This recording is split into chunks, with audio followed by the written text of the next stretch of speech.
thinks we fell into a lovely laid trap this last week. I mean, all of us. Trap? I don't believe that it was a trap. I believe that it was clearly stated. A trap would be hidden. Like, sorry. My brain cells are fried, so go ahead, explain. The fact that she had Ignacio staked and waiting in a fucking casket, but didn't let us have him until we agreed to be friends and do them a favor. I have some theories, but they're theories, so... I mean, it was pretty much outright stated. She foresaw all of this.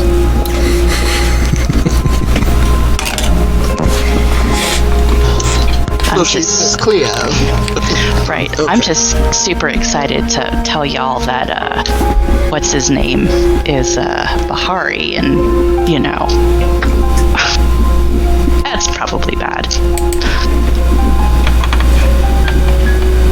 I don't think any of us ever cared about that. What, Hugo being Bahari? Yeah. It might, because Hestia has a crush on him, so it might be a problem. I think there's a perception that we were out to get or cared about the Bahari because Dizzy was forced to frame the Bahari to save her own ass. But I mean, other than that, at no point did I think anyone in this coterie give two shits about who was or wasn't Bahari. I think less that he's Bahari, and more that he's Bahari that can do things with dead stuff, and that's just scary.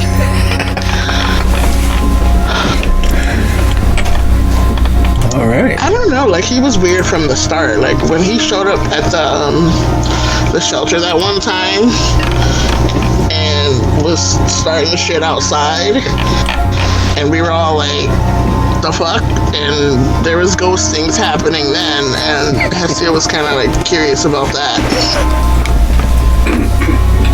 I think the implication is supposed to be that Hugo is actually able to use necromancy himself.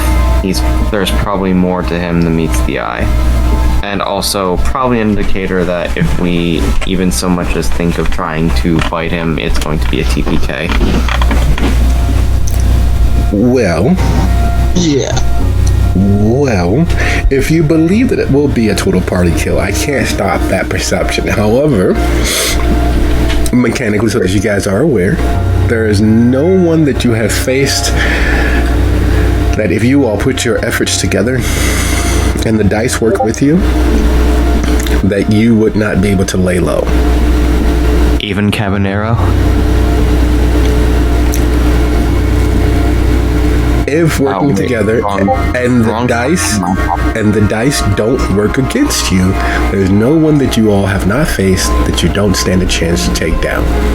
It is a concerted effort, and it would require kind of an all hands on deck for some. But yeah, if the dice work with you, and you all are working together, no one stands a chance of walking away from that engagement in the same state that they walked into it with. But you know who we should never fight? Ready? Lucio's boyfriend. Never fight him. Boyfriend?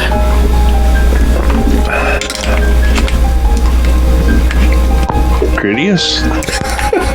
See? Yeah.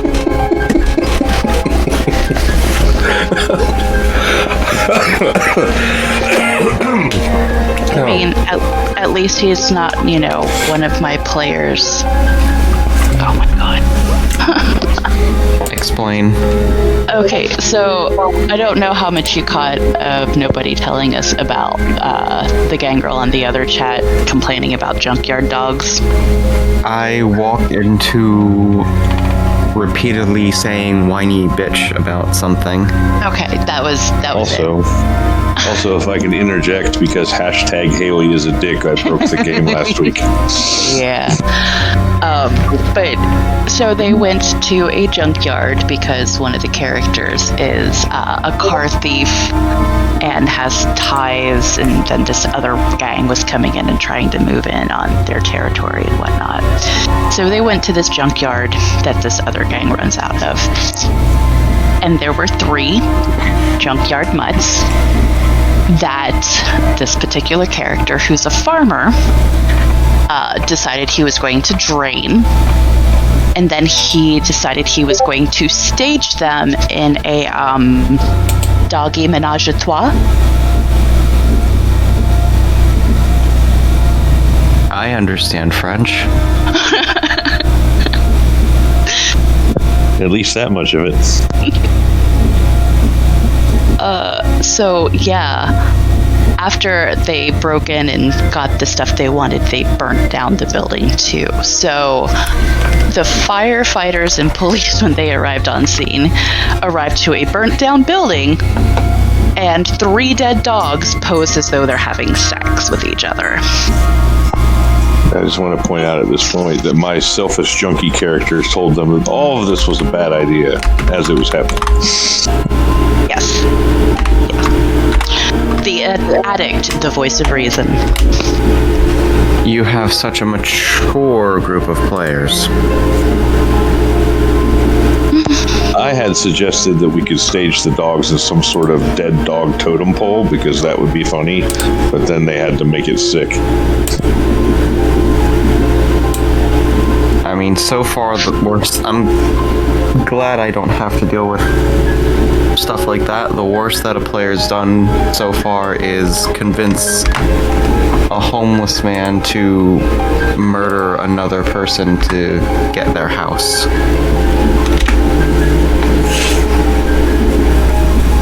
Yeah, exactly. That's not bad, no. Literally just convince them, why don't you just take their house? And they did. And they just walked away from the scene afterwards. Fabulous. That reminds me. Yes. A fun little side effect of Obfuscate that I realized when I was running my last session is that no one can see you, including drivers. Correct. Yes. They naturally avoid you, which would create a series of horrible accidents where the person is standing there trying to explain to the cops that there was nothing there. I don't know why I swerved. I had the wheel jumped out of I thought the wheel fell off. The steering wheel leaped out of my hands. I thought something, I don't know. I can't explain why I swerved. I don't remember swerving. I didn't mean to swerve. See, the way I ran it is that they literally didn't. It was actually one of the players driving, and they were flooring it because they were trying to get to the scene of the action, not remembering or realizing that another player had used unseen passage to go ahead and scout ahead. So they kind of went on. They may or may not have clipped them. And by may or may not have, I mean sent them flying over the car. Yes.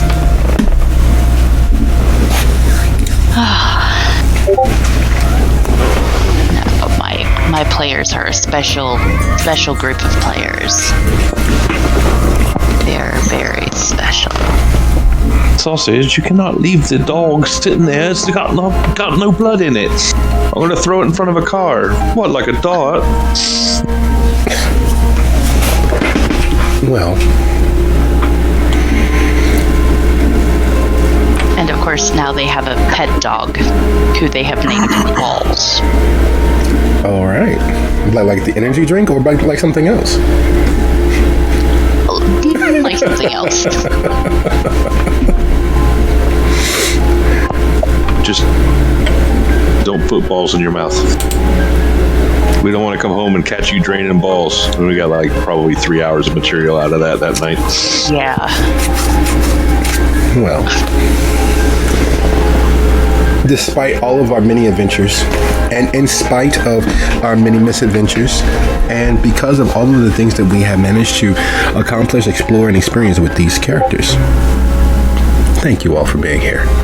It is an unparalleled joy to have a problematically unproblematic moment to play. The experiences of these characters and the effects of this play echo through all other aspects of my enjoying this hobby. The Chicago, its players, its characters have been foundational for every other aspect for me. And with all due blatant honesty, thank you all so very much. This is officially Soup City Sins, gloriously long tooth season 14. Today's episode is No Going Home. And when we last left our coterie, they were standing over a black marble coffin, luxuriously appointed inside as well as out. Laying within that coffin is the prince and heir apparent of the Castiglione and Torre criminal empire. Laying in that coffin is Lucio's first childer. Laying in that coffin is Hestia's first human sacrifice to her beast. The first step of many that she's taken towards darkening her soul, sacrificing her humanity for the pragmatic, better good of those she holds dear.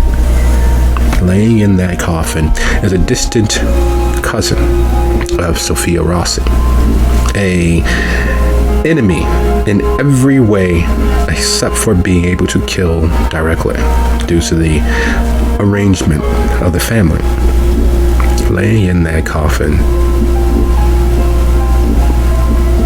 is one of the many instances where Miriam witnessed humans, breathing mortal humans, stand up to kindred and get away with it. And for them all, in this moment, also laying there in that same body, in that same sense of neither here nor there, that is torpor, is a linchpin to their plan of unleashing ungodly hell on the Castiglione Tories.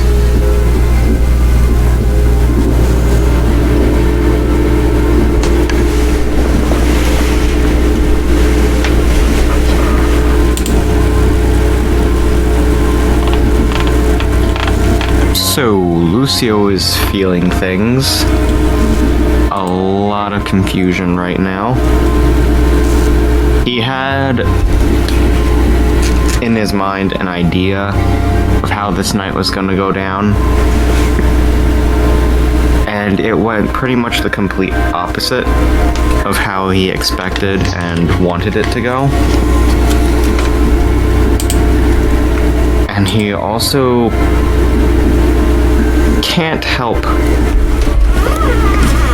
but make a comparison between himself and Mama Cass in this case, because as much as it at first disgusted him that she would throw away her own child like this, her own flesh and blood, it slowly dawns on Lucio that's exactly what he's doing too.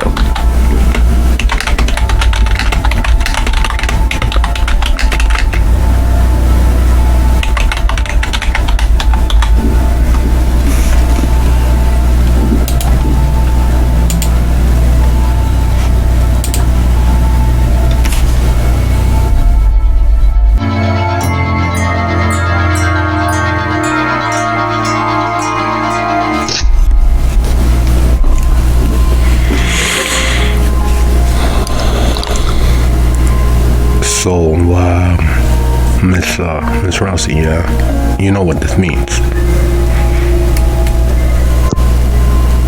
I know what it is supposed to mean.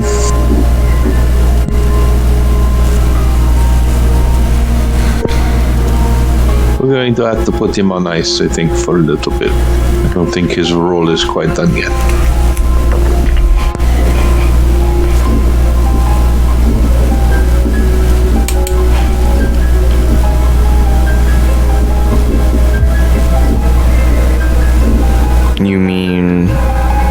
keeping him alive?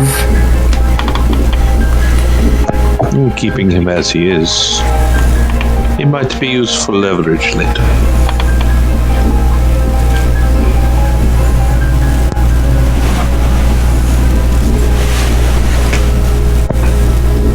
The whole goal in taking him was to drive a wedge that is already there.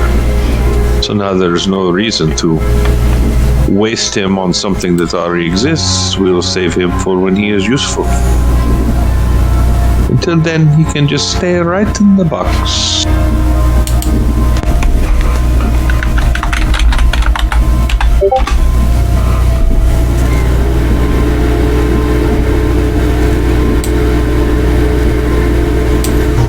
Just out of curiosity, do we think that Warshik knows that she has staked her son and put him in this whole box situation and is using him as collateral?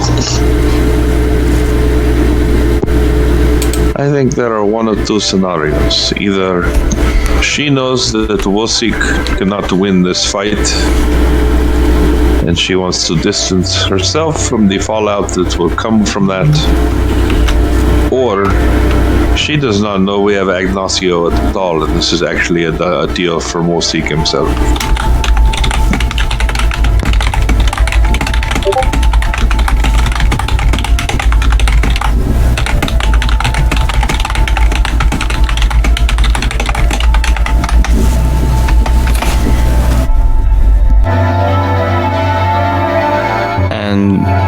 Lucio will look at Hugo as soon as Sophia says that. With a kind of look of, can you confirm or deny? You look towards who? Hugo. He's still in the scene, correct? I thought he had left. Yeah. For such a big man, much in the same way that Arsenio and Silvio moves, Hugo is surprisingly light on his feet. And as you look to where he was, the doors closed long before, they're not even moving anymore, you realize, fucking hell.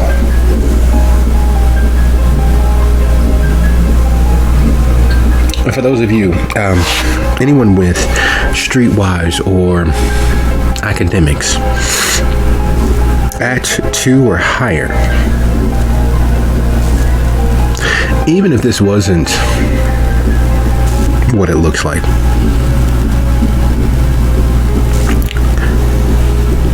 the 4 of you, well, 5 counting Silvio, standing over what by every definition of the word is a dead man with a piece of wood in his chest. Even if this wasn't at the hands and power of a criminal and criminally minded entity and organization, the fact that you are in a community space standing over a coffin would definitively raise certain issues.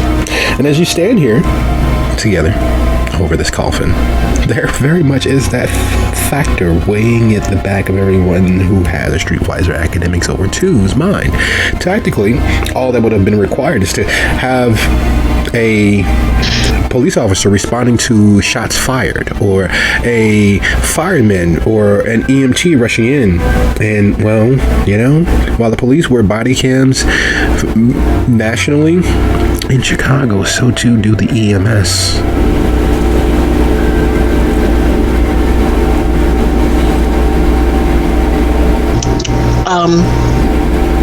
So, Let's go.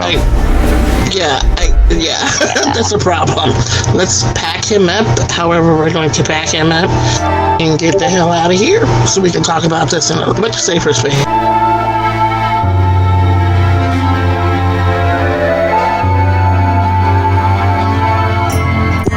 Well, I guess we will have to leave the box then. Yeah, that's pretty heavy. Cool.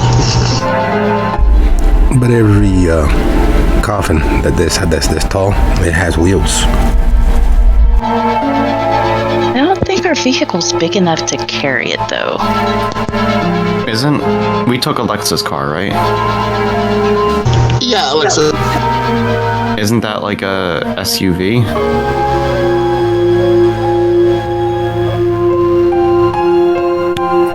It was, but we all need to get in there too, so.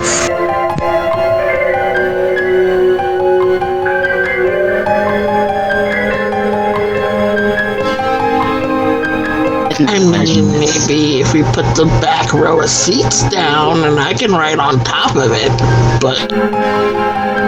I mean, we also have to consider the whole point of bringing her vehicle out here was to leave it.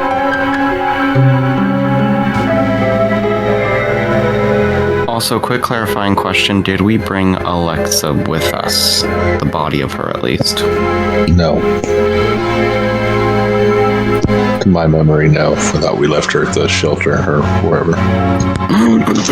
Yeah, I would have tucked her away in the morgue safely in a locked drawer. And we know how well those stay locked. I think we were going to take her out to explore the ramifications of everything after this, but it wasn't a top priority.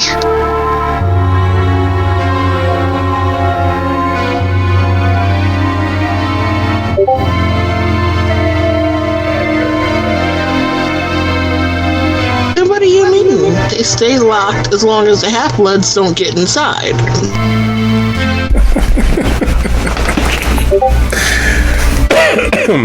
I know you didn't mean that the way that it sounded, but oh my god, I didn't know you were such a Harry Potter fan. So here's the situation. Yes, you can't put the whole coffin inside. And you are relatively close. If you let all the seats down and everyone walked, except for the driver, it would work. A little disguise, a little this, and a little that.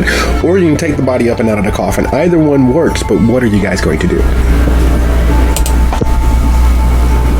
Why don't we go ahead and take the coffin? Some of us can walk or call for Uber.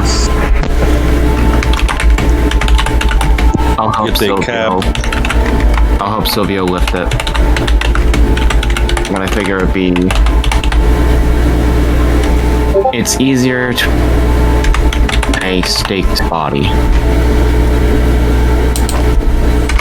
Often we can at least say, oh, it's just a prop for a play. The dead body, not so much. So, let's go.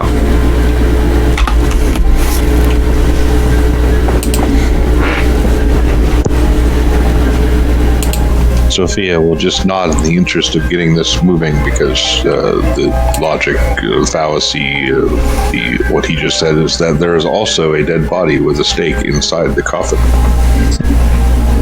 But if we don't open the coffin, then that's not an issue. I can't imagine that if we're stopped and questioned about the coffin at no point are they going to go open the coffin. Realistic mannequin? I don't know. Like I said, she's not pointing that out. Just, yes, that's great. Let's do that. You know, it's amazing how many different ways things can go wrong. It is amazing the number of ways that people get in the way of their own potential success and continuing existence.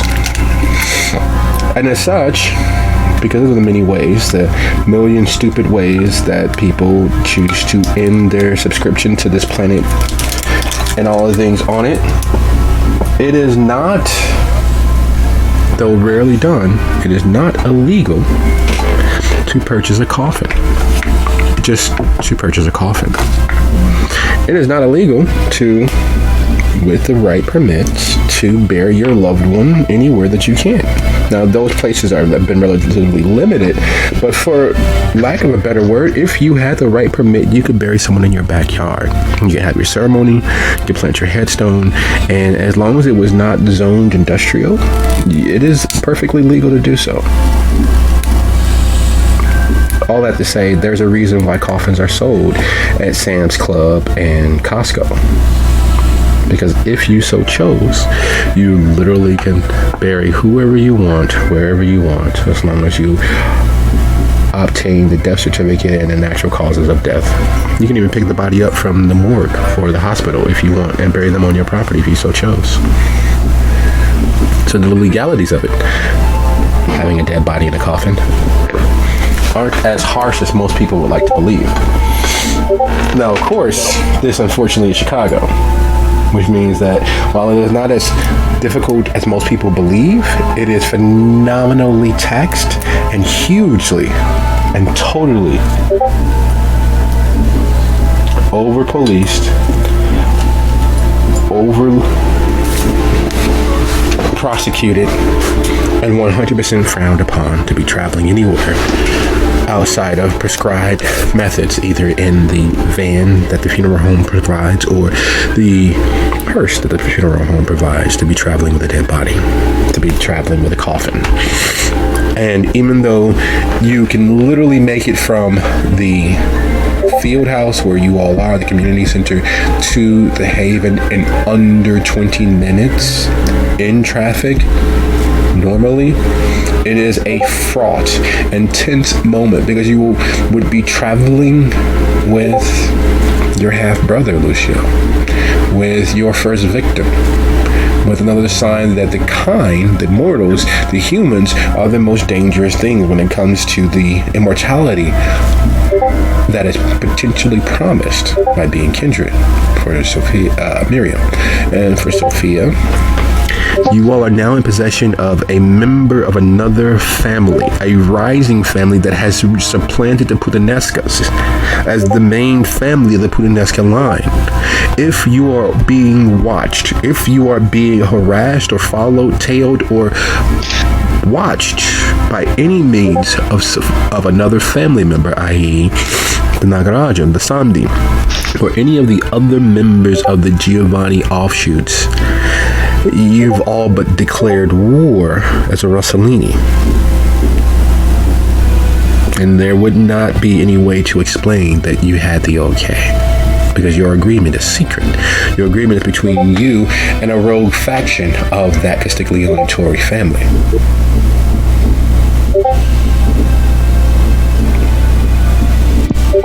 Just keeping him safe. So, who's doing the driving and who's walking?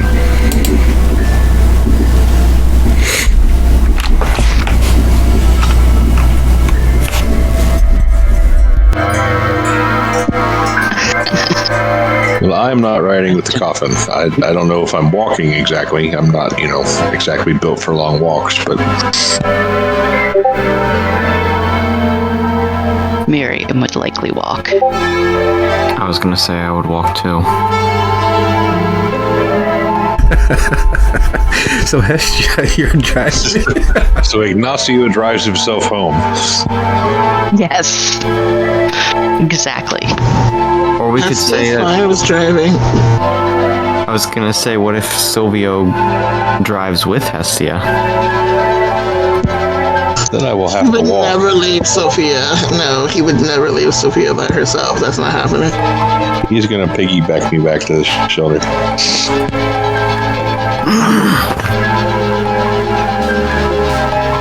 Because that seems dignified.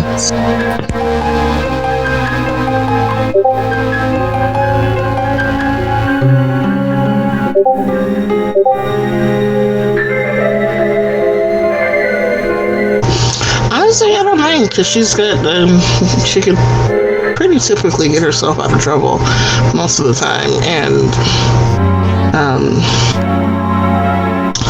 is a pretty good driver. So, despite the fact that she looks like a toddler most times, I don't know. Sitting on the seats behind the wheel. Excellent. All right. So, being as you all did plan relatively well, getting to the backup vehicle, i.e. walking that distance and getting there, is not the biggest problem that there is. The biggest problem there is that you are driving a Forester with a coffin, taking up the entire trunk and back row, as well as the passenger seat, because that's the rough approximate length of the full coffin, with the trunk being able to close. Would you be so kind as to go ahead and roll your wits plus drive, because just getting there point A to point B is not the difficult part. It is avoiding the cameras that are at the corner of Thorndale and Morris. There is not drawing attention to yourself, so taking the long way over off of Sheridan as quickly as possible so that you are on the side street. It is avoiding the side streets that you know are set up as relative speed traps, which is right there once you cross right before you cross Ashland. So it is all of those factors and all of those mitigations that you have to take into account, because you don't want to go driving by a bar with a huge coffin in your passenger seat. People will look, people will take a picture, people will point and gawk, and well, the whole point is to be low key anyway.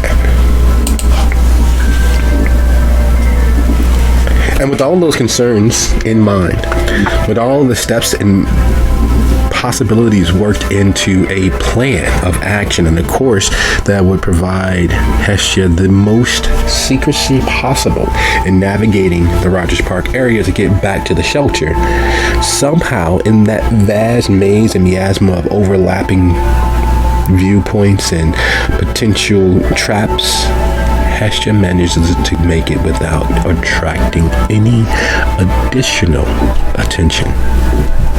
Good job, Hest. The 26 and a half minutes that it takes to do so is one of the most nail-biting, intense moments for the coterie as a whole. Because if Hestia is stopped, the gig is up. You don't know who has allies, associates, retainers, or contacts within the police force. You don't know who may or may not be monitoring. And you know that the system of cameras throughout the city are, in fact, exploitable and have been exploited at least 3 times that you guys are aware of. It is doing the impossible because it has become a habit at this point. But it's done. It is completed. You are successful. And you all are all back at the Haven, as it were. Now, are you meeting in the meeting room, or are you meeting down in the morgue?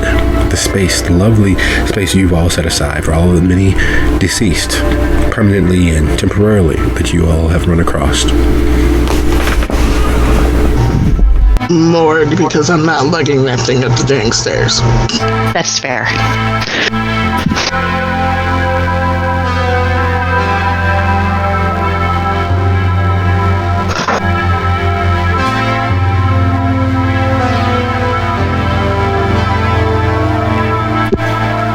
Sounds good to me, morgue. Yep.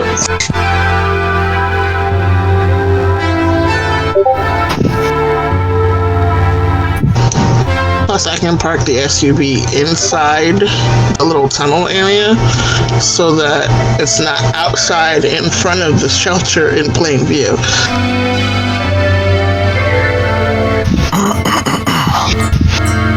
Also useful. Don't tell me you're ashamed of driving a Forester.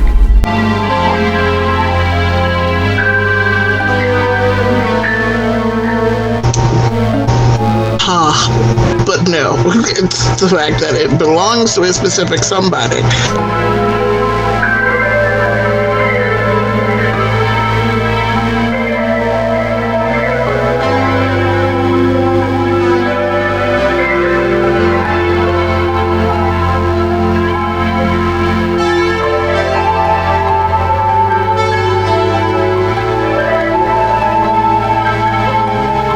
So thoughts and concerns aside, this is not the first time you all have been in the morgue with Ignacio. This is not the first time that you all have been in the morgue with bodies that you really couldn't account for, that you weren't particularly personally responsible for. It has happened with such a regularity that, well,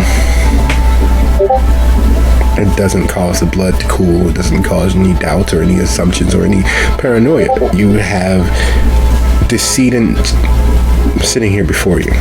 You have soon to be dead permanently or just temporarily, as the case may be, bodies of kindred here now. One being Prince Jackson's mad black dog. The other, the heir apparent of the Castiglione and Tories. What are you all doing? What's the plan? What's the hubbub, bubs?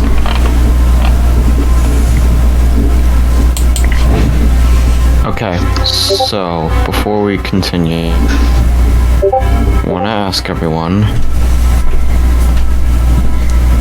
what should we do with Alexa first, and the off chance that this is some trap that someone set up with her?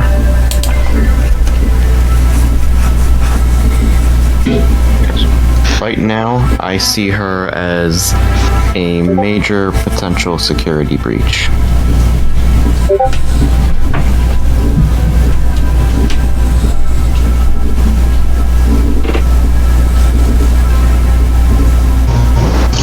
Well, seeing as how this is probably in more than 100% my fault, based on what I did, I think I should be the one that tries to figure out how to undo it. I have some books upstairs I need to get, and I will bring them back down so that I can read them. So that maybe by releasing the power back into the shelter, it'll allow her soul to come back this way and wake her up. Long shot, but we have to try something. So then Hestia goes to get her books on the Dragon Roads. Okay. And should we do that, or should we bring her back after we've dealt with Ignacio?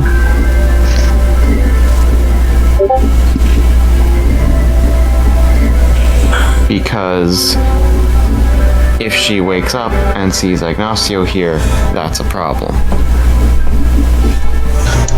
We're acting like we can't put him on one of the slabs and slide him into the chill box.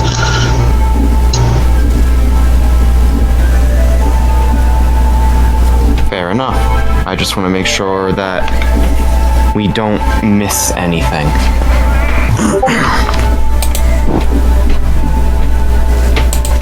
We're treading on thin ice, to say the least. If we fuck up, it's game over.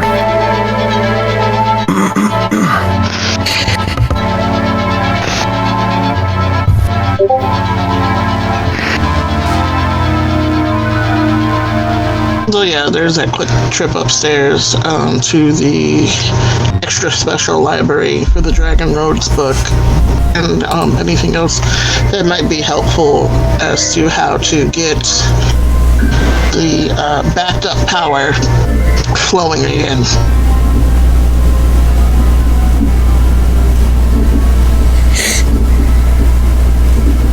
There is a saying that nothing is impossible. That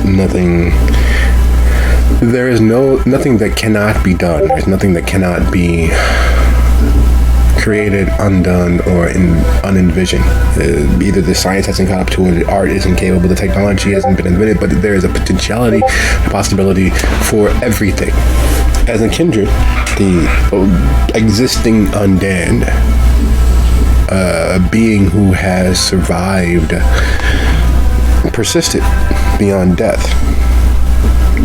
It's a sign that there is some truth to that idea and that philosophy. However, in this moment, with the tools that are available,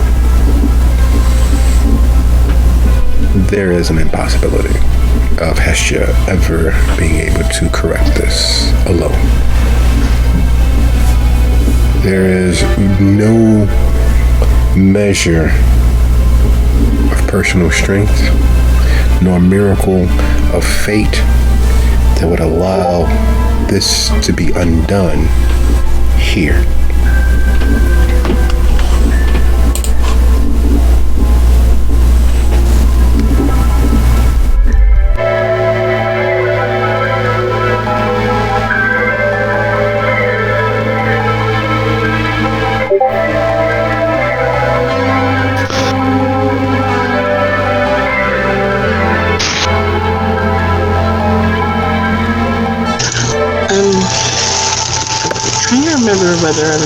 we had talked about whether Karen had spent any time trying to map the local dragon roads at all, so that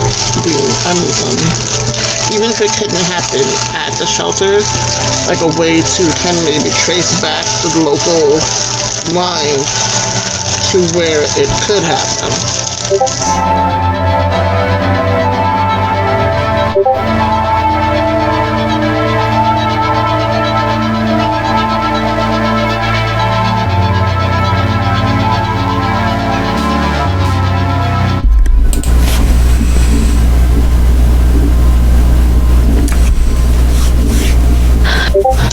Even if it was with help.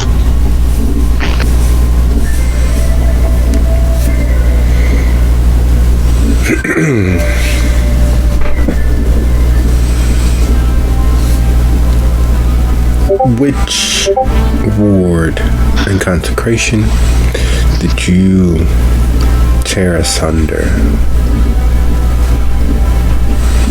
Where did you set off the nuclear megaton of damage?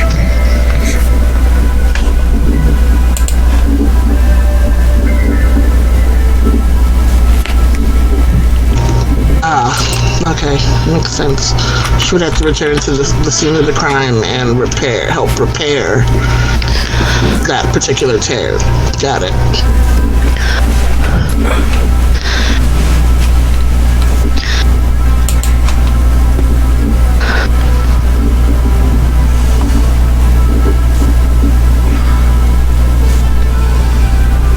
And while Haste is musing and working and researching, and piles of books are materializing as if by magic as she works, what are the other remainder of the coterie doing? That you have the body of the Scourge, you have the body of the Prince of the Castiglione and Tories.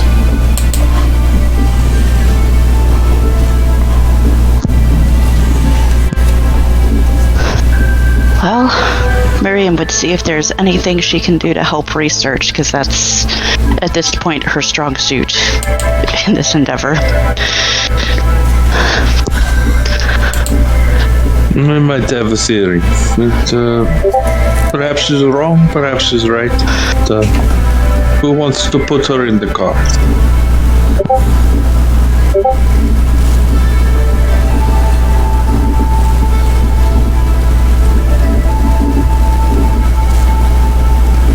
Put Alexa in the car, you mean? Yes. What's your theory? That if this has to do with the void, the powers of death, that I know where the last anomaly occurred. That may have something to do with it.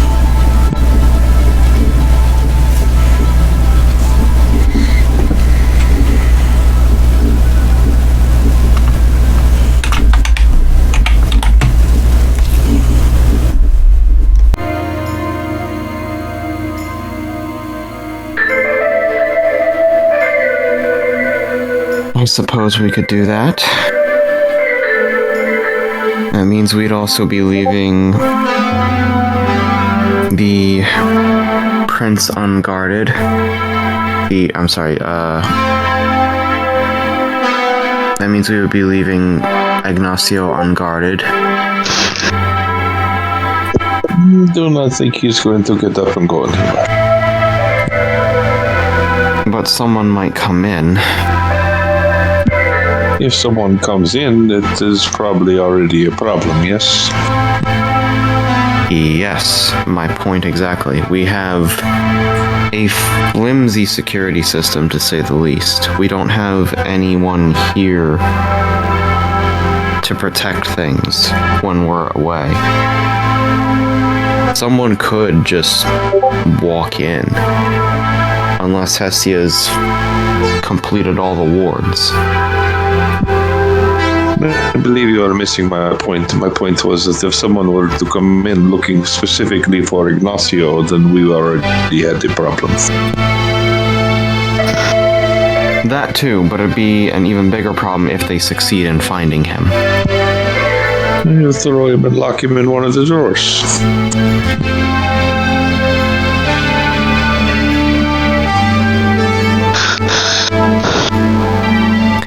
Not as if someone from upstairs is going to wander down here and go, I wonder what's in this locked dead person cabinet.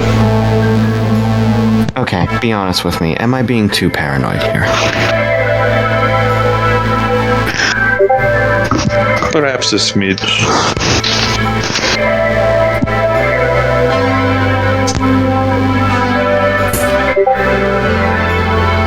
Am I hearing this or am I...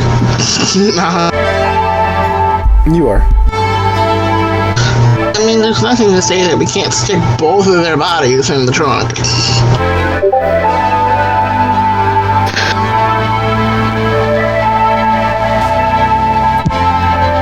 It's a valid point. We get caught driving across town with one dead body in the trunk. The second one will not matter.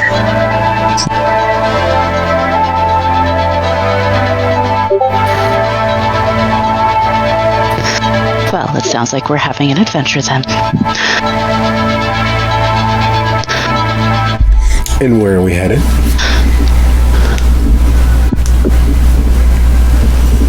We will go back down and visit who I thought were my friends, the Somdi. I need to be clear.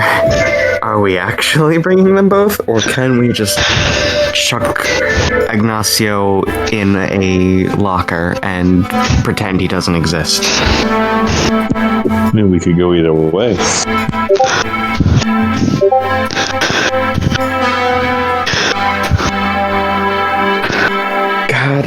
That was just a suggestion, but obviously we could leave him here and leave him locked in here.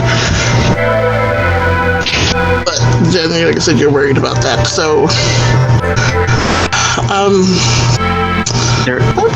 Let's be clear here. There's no good options. There are never good options. If there are good options, then you should be suspicious.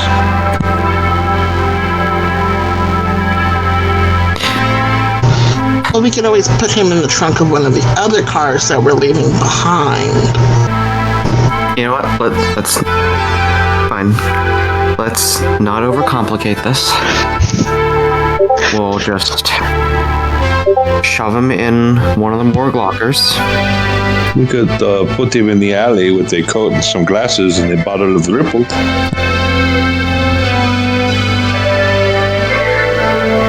I'm glad that you still have a sense of humor in this situation. I am glad that you understand that that was a joke.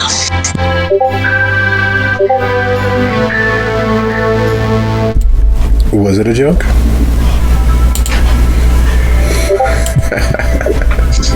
Insofar that it might actually work.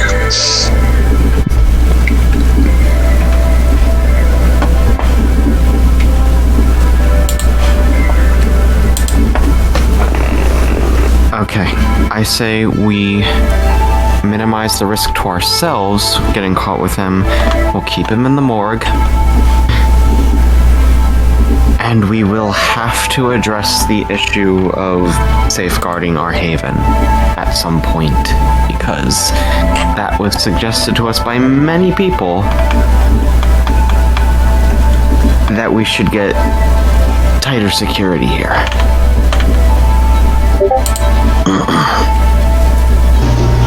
Do any of the rest of y'all know magic? I don't know any magic. That's your job. That's exactly my fucking point. There is only one me. How the hell am I supposed to... Do you know how big this place is? I've been thinking of some ways.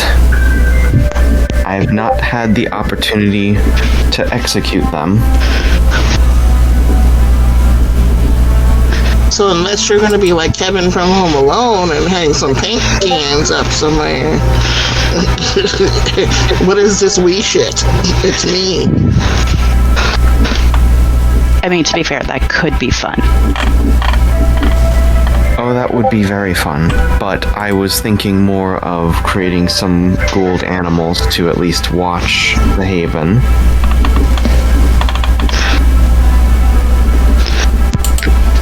You don't think that will be suspicious? What, just regular animals? Hiding in cracks and crevices in the walls and then only attacking when there's a actual problem?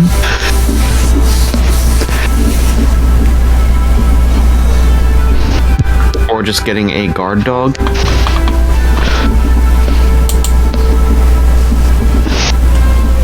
Hestea's eyes go saucer wide. Have you been around? Come up under her chin. Have you been around many dogs since you have entered this world? No. They're not big fans of us.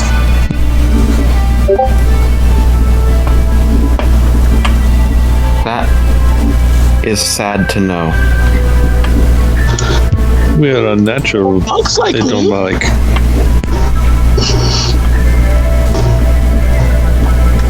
You had a dog.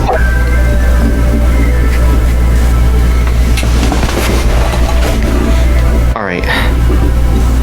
Let's not lose track of things here. I mean, I could make some zombies. Would that help? You can do that. Feel like that would be a little conspicuous. It would keep people out. And to give rise to urban legends.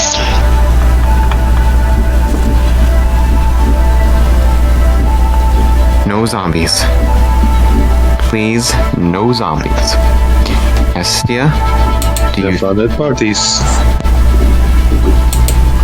do you think it's possible to quickly create a ward over whatever locker that we are putting Ignacio in, so that whoever touches it bursts into flames? Just right away, bursts into flames. Or at the very least, is compelled not to open it. What color flames?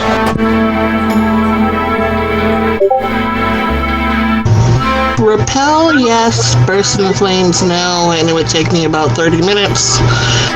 And a good bit of blood on my end, but it can be done.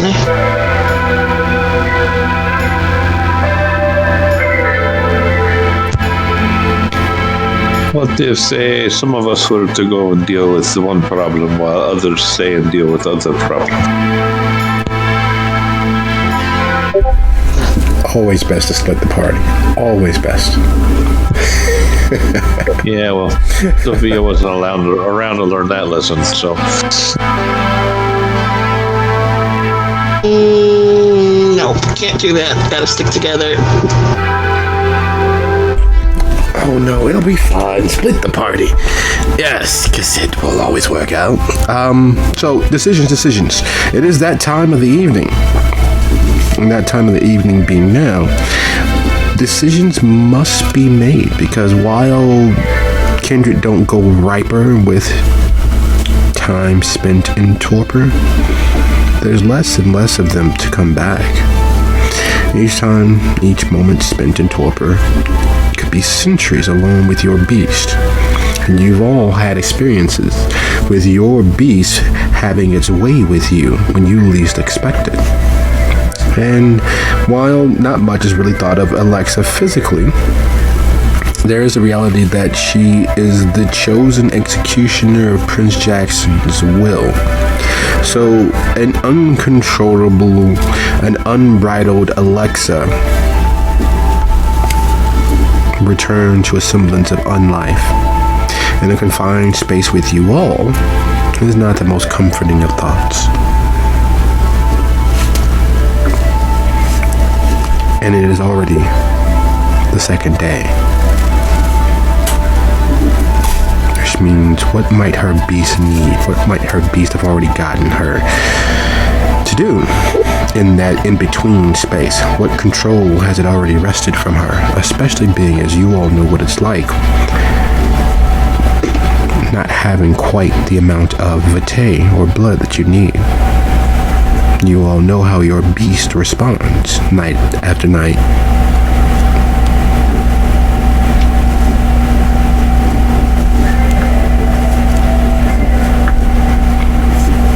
So decisions. We must choose, cannot do both. Actually, we could load Alexa up in the car, get ready. I will put the ward on the drawer to keep people out, and we can roll out and go do the other thing with Alexa. But we need a backup plan as to what happens when she gets woken up, because danger, Will Robinson.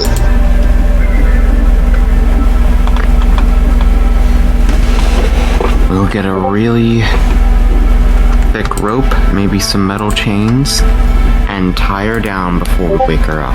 Sound good? Yeah, she might hold that against us. We still have saran wrap.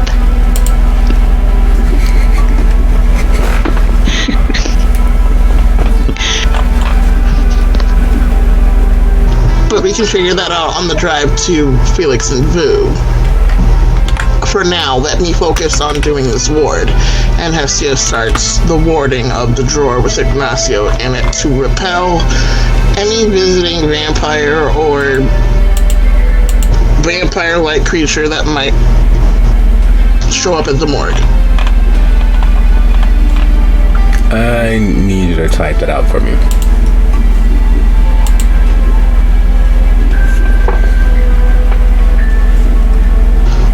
No problem.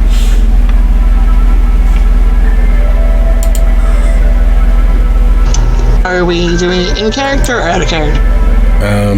Because there's a time issue, so I want to see how many wards you were trying to layer on top of each other so I can decide on how long that would actually take.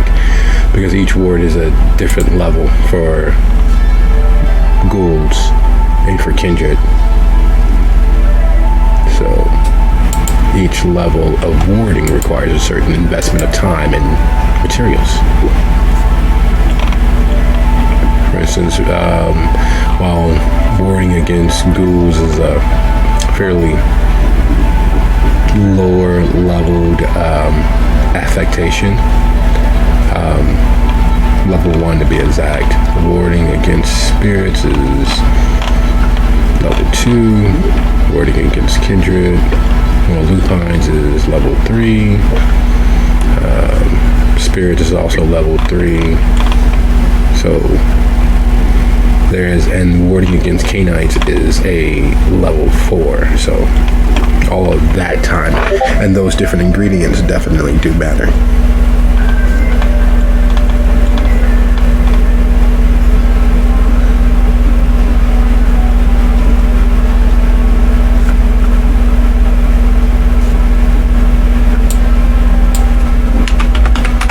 Well, the difference is there's warding, like a warding an item, and then there's warding circle. So warding circle is more like for a location where you're literally like keeping something out. But warding an item, like we did with Lucio's jacket, is more of a repelling them away from it or keeping them out of it, which is a lower level. That's the difference between them that I read.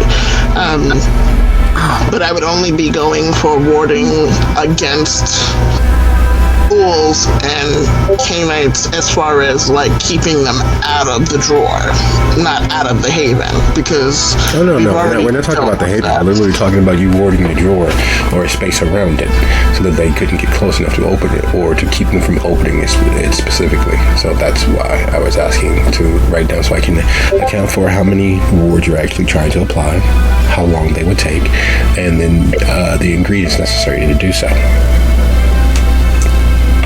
So that we can, because each, it's roughly 15 minutes at the outside for each particular level. And that's level 1 and level 5. So that's 15 times 1 plus 15 times 5. And then the ingredients are different for the warding. So that's where it was. Because doing it on the... Okay. she turned to Lucio. Okay, so which would be more important to you? Warding against a ghoul, meaning they could send a ghoul of theirs and get it, or do you think they'd be more likely to send another vampire? Because if we do that, then I got to ward against one or the other. I can't do both in the time period. I think it's more likely they'll send a ghoul. Okay, so then that's what she's gonna go with, warding against a ghoul.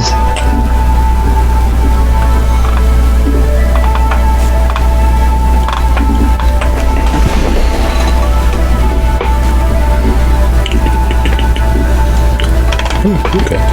The ingredients are completely lesser with that particular ward. And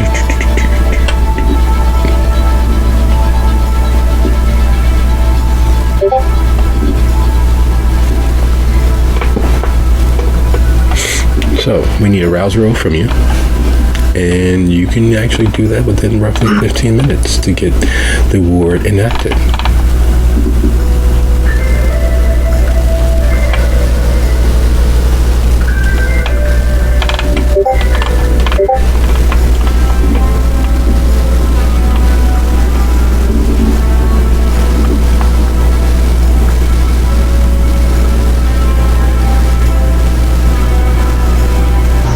Okay, Beast is tempted, but not really giving a crap right now, so no hungry here.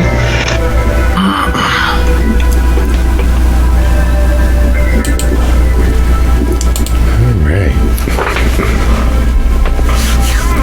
So, while Hesh is busy for the half hour, the quarter hour that it takes to rouse the blood, to spill the vitae, to make the sigils, to paint everything, to chant it into being, and tap into that preternatural world all around you all, what are you three doing?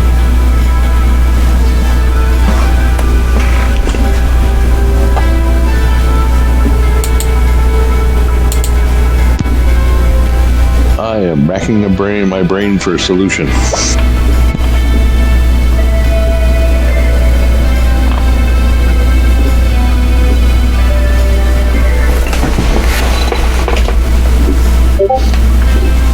I was pretty sure I already looked at her with all my senses, my unseen and my fetter and all that crap, so I don't remember if I got anything significant from any of that.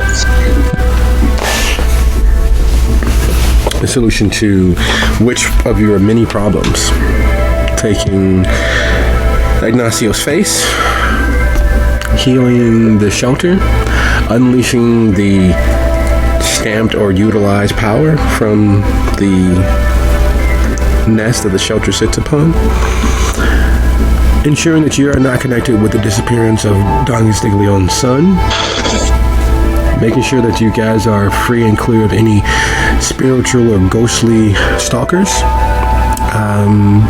Which problem is most or foremost in Sophia's list of things to accomplish? But right now it's the Alexa problem. Oh, the Alexa problem.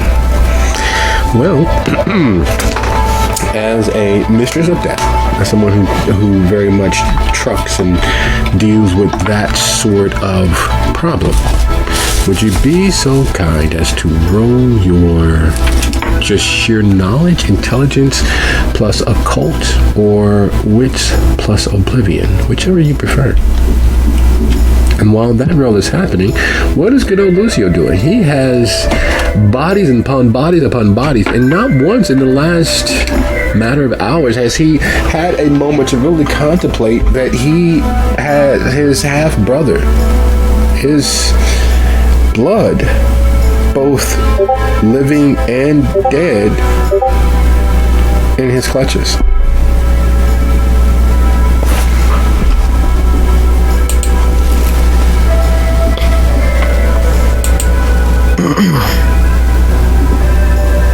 He's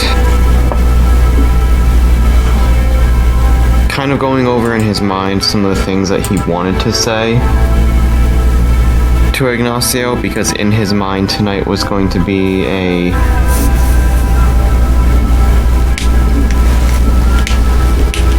confrontation with him rather than him being just handed over. Yeah. And he's still trying to figure out what exactly the best path forward is. And right now he's still leaning towards doing the face swap, if only to make sure that Vivi is protected. Because as much as he hates to admit to being anything like Mama Cass, he does not want Ignacio to survive anymore, because it's just too much of a liability. Between the potential that they were using him and his bloodline connection to Lucio to work their magic on us, to the sheer fact that he is one of 2 illegal children that Lucio has. It's just a huge risk for Lucio personally to keep him alive.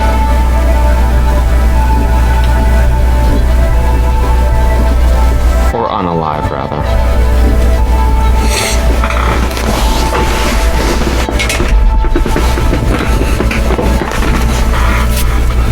And while Lucio sits mulling that over, the true ramifications of what he is prepared to do,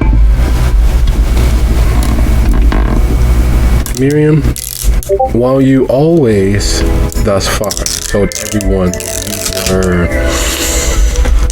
not practicing Bahari, you told your cadre of associates as much, several instances.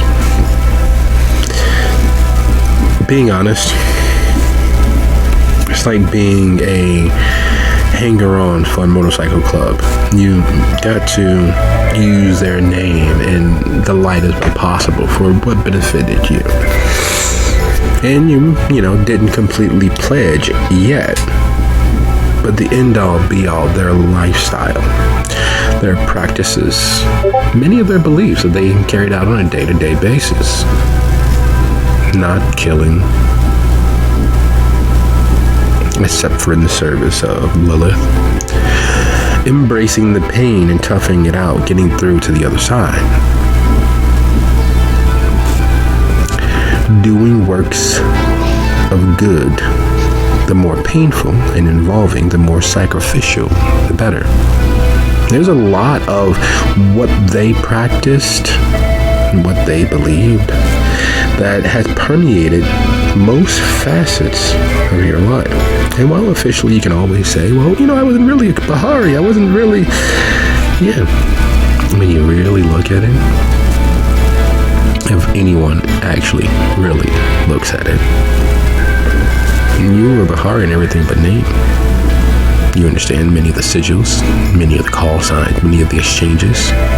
You understand the culture, the philosophy of those who embrace the culture.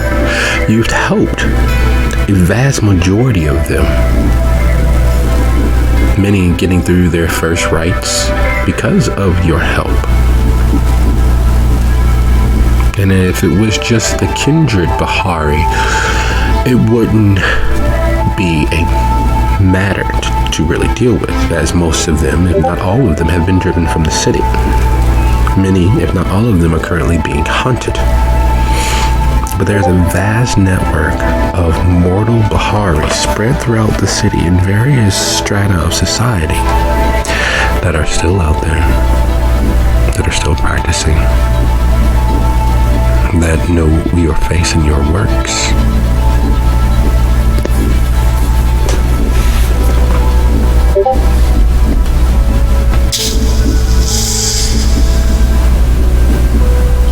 Could be a complication.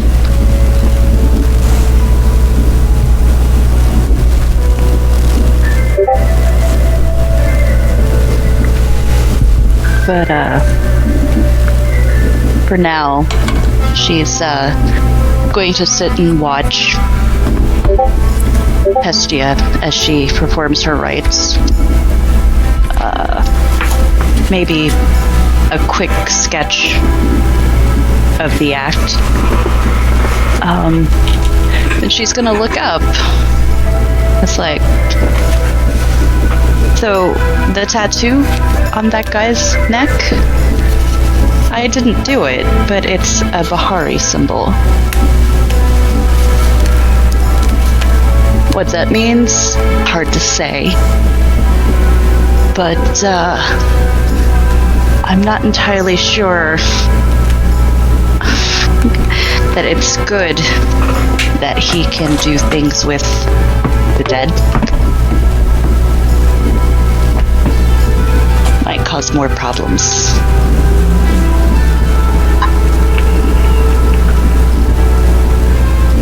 I mean, that much I think everyone can agree on. It's generally bad when anything can be done with the dead.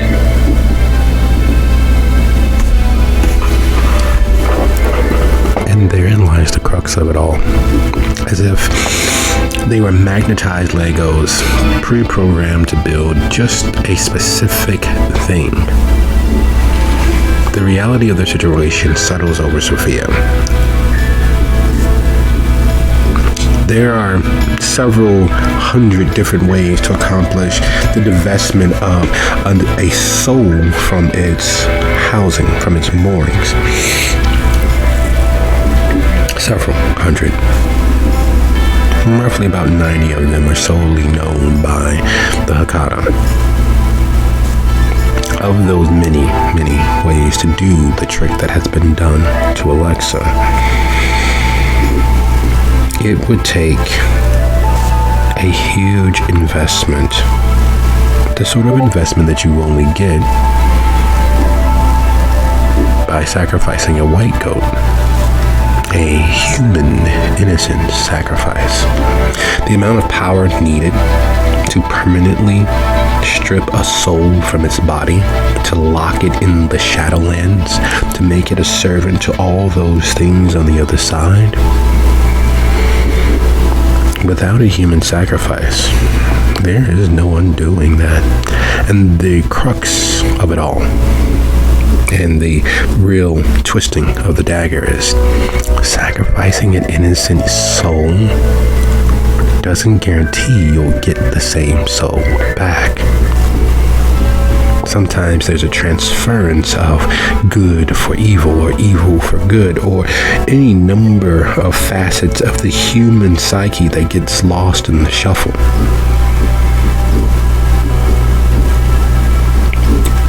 You've heard of Tremere using bodies and souls as anchors to lock things away, to power wards, to power gateways.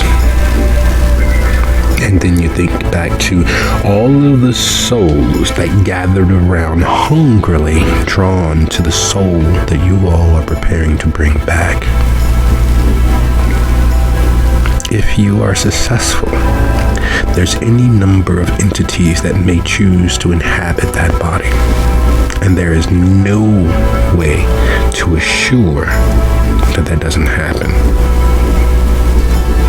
With as many souls and monsters and beings that were never born that know of that particular soul, that have haunted and hunted that particular soul from the Shadowlands itself, what you all are preparing to do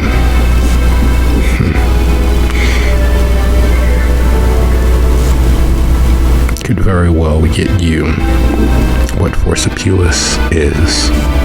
Could very well get you any number of versions of what the One Kwai are, or what they believe to be.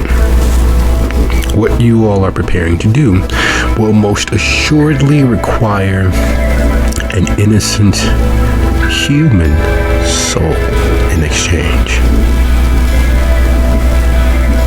Without it, while it's not impossible, the chances of it working without damning you all or dragging you all into the Shadowlands is 0.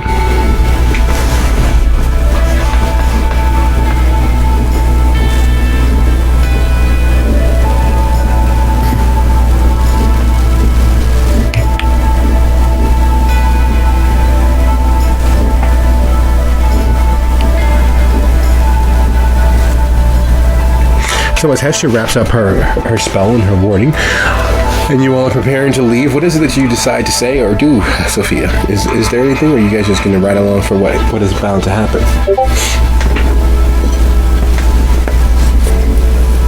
I'll just ride along, keeping her thoughts to herself as usual.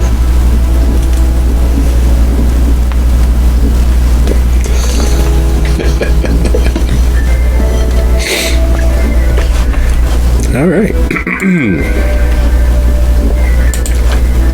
So with your war completed,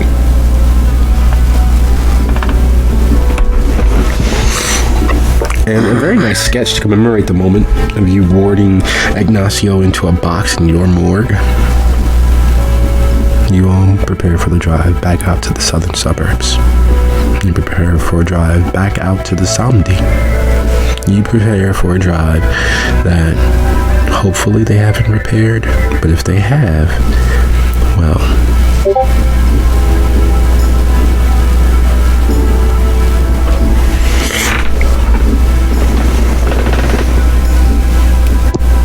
cross your fingers, everyone.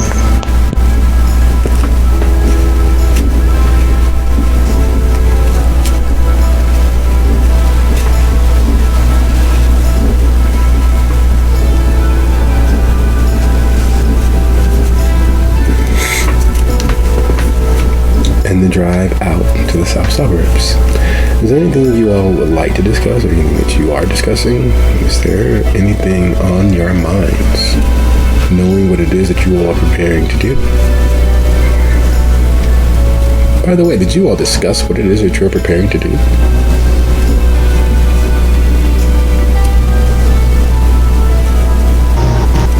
Probably not in super detail, but that would be something that would get brought up once we started heading that way, because it would be very much present as to how this happened to Hestia, and then due to that fact and her having dealings with the Chinatown issue and Lucio's body being almost taken over, and Simone, and just constant experience with this sort of thing, Hestia is definitely concerned, so it would bring it up in the car. So my problem with all this is what we're going to have to do to get her back and reconsecrate the ground, which will hopefully reverse all this. It's pretty much what I did to break it in the first place. With that being said,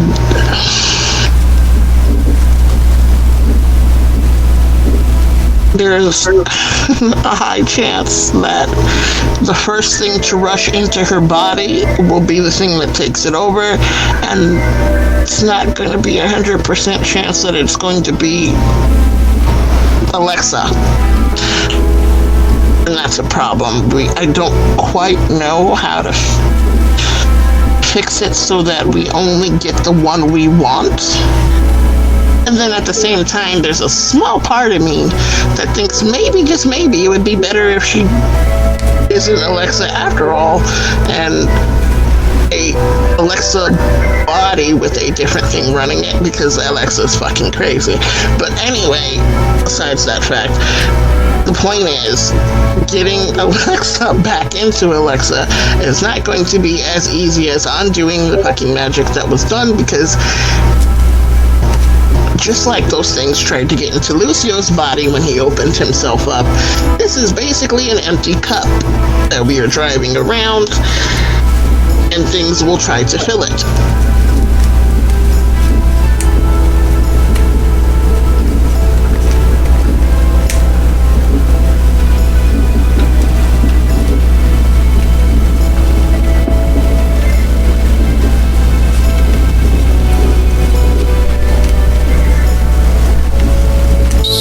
So, you mean to tell me that there's a good chance that all of this is for naught anyway?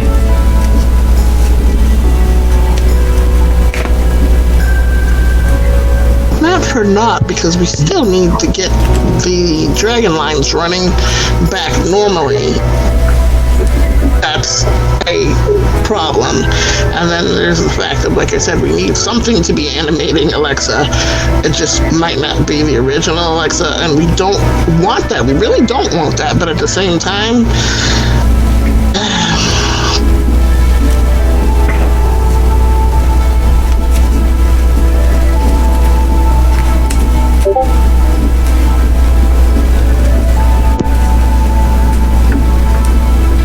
it will be alright. What is worse that can happen?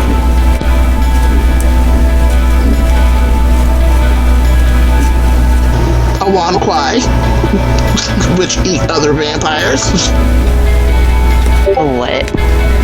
Well, then he eats Alexa and we go on our merry way, problem solved. No, the Get thing the is, silver lining. if it's in Alexa, then it's going to try to eat us. That's what a Wanquai is. Wanquai are things that are vampires, but they're, instead of being human and whatever makes us vampires, it is a human that is demon-ridden and becoming a vampire that way, and it eats other vampires.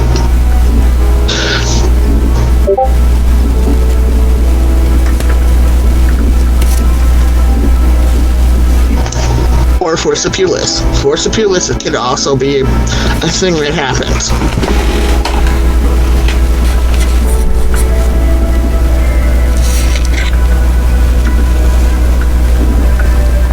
Okay. So, first, we have to kill someone. And they have to be innocent. I'm sorry, what? It has to be an innocent death to consecrate the ground, which is what unconsecrated the ground in the first place.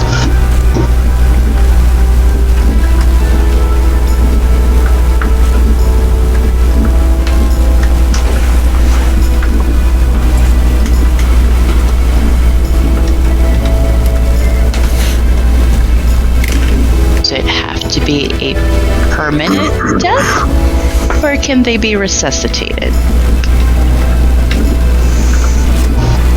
I don't know how you would make any death impermanent. I mean, except for making them like us, but that's kind of cheating the system. There's an energy that is released when the soul leaves the body. It cannot be replicated. You cannot trick death, basically.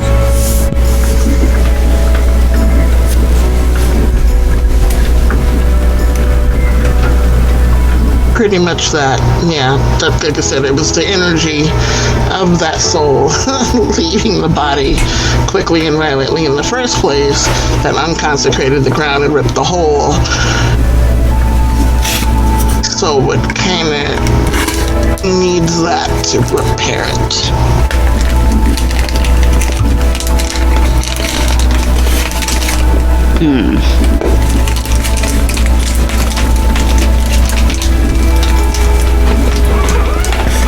And there it is. That is the line. That is the Rubicon, as it were. And you are Caesar's army. Do you dare cross that line? Willingly. Not being ridden by your beast, not caught up in the moment, not incidentally or accidentally doing a thing. This is the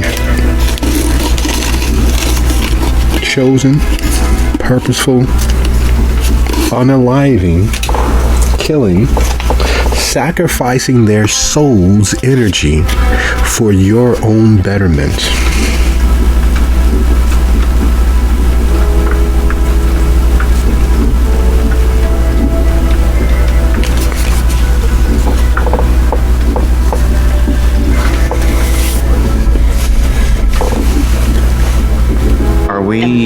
There's literally no other way.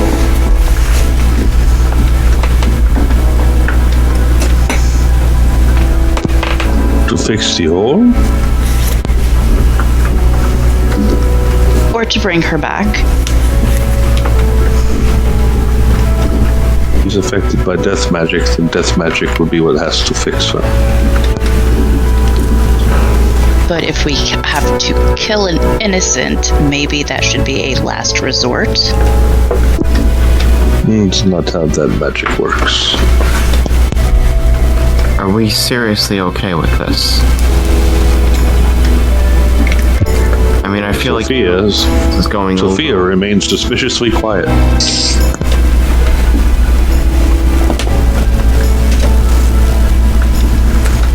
Yeah, are we 100% certain it's death magic without trying something else first?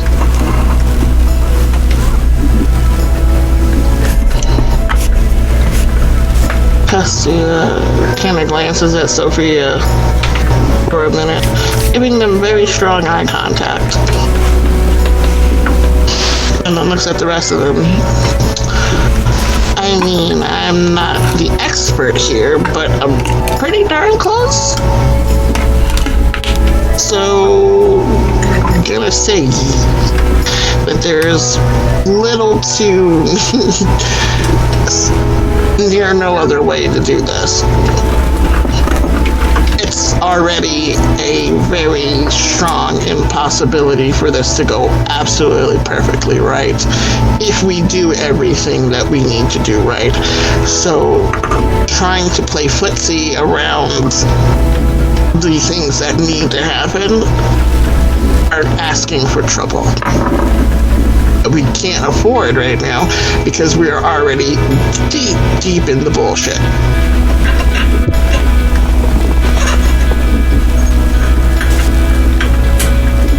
It's like Band-Aid. You can spend all day pulling it off little by little, or you can rip it off and get it over with.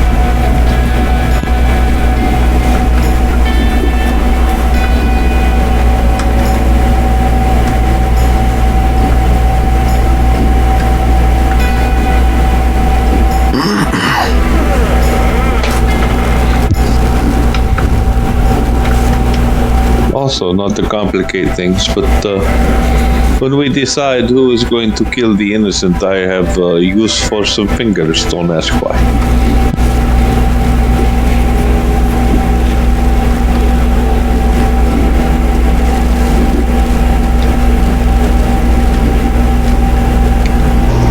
Wait, what? I missed that.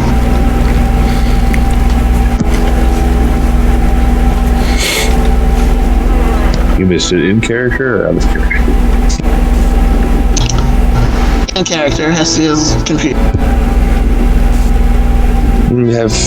Have some use for some fingers, so when we kill innocent, they will not need fingers anymore. But I will need fingers.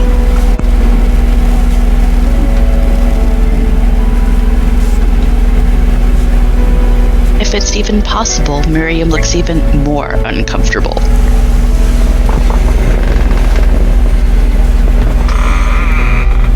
So, the decisions are made. The goal is to find an innocent, to kidnap them, to bring them along, to lead them to the murdering ground, to do what is needed. How will you all go about this? And while you think of that, it is 3 after the hour, so I will see you guys back here at 13 after. We'll take a nice quick 10 minutes at that thought. So see you guys in a bit.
So, are we back?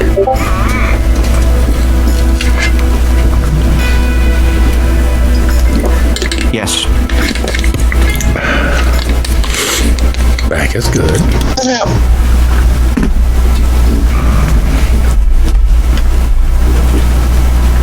Presents.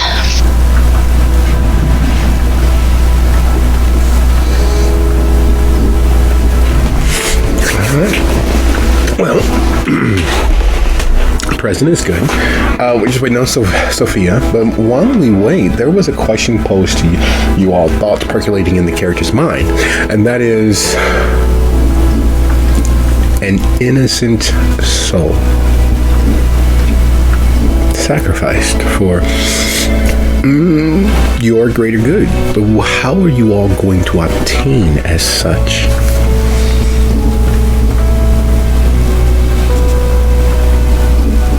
There's always Craigslist.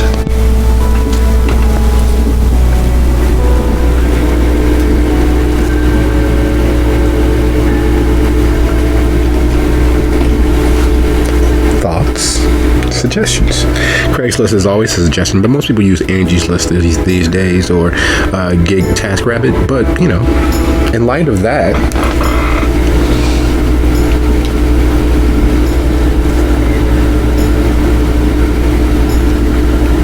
I mean, there's always Fiverr. Someone have a cousin or a friend or something we can murder.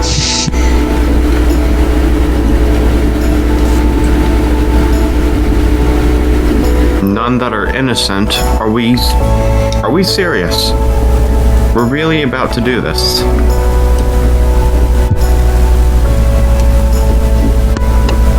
Well, it depends. Do you want to fix problem or you not want to have problem?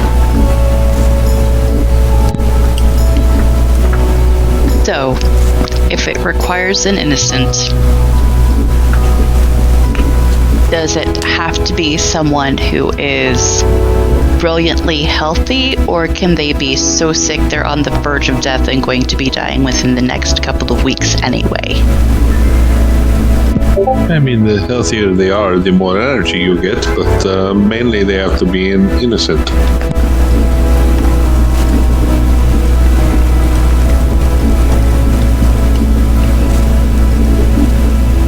Are you suggesting we steal like a cancer patient? It could be a mercy for some. If this is something we have to do.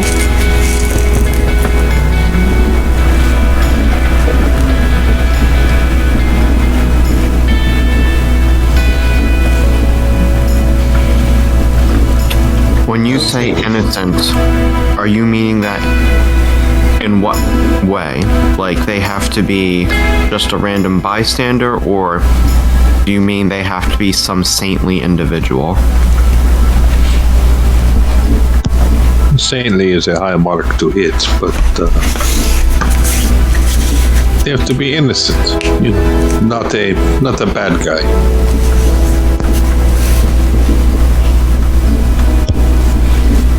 Though Sophia would know a lot more about it than I do, so. I would assume it's somebody that's never done anybody in any intentional harm, i.e. killing, robbing, stealing from, that sort of thing. I mean, because obviously the lady that I killed had kids, so sex isn't what makes you innocent.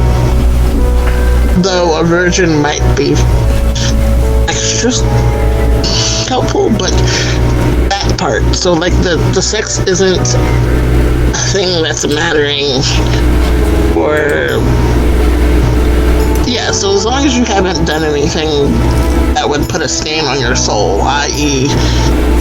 keeping children in your basement, killing somebody, kicking a dog, that sort of thing. Or murdering an innocent. Or murdering an innocent, yeah.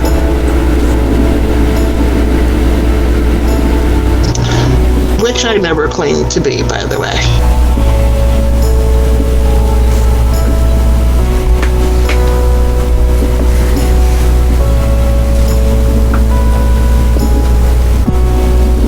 Personally, I am as pure as the driven snow.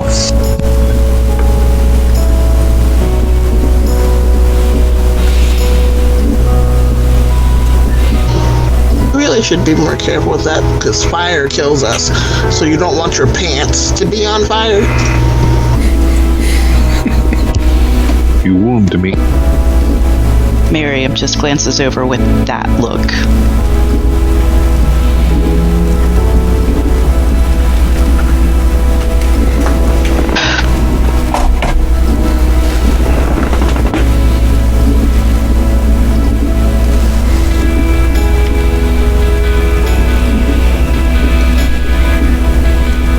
So, plans. How are you all going to obtain with the sacrifice?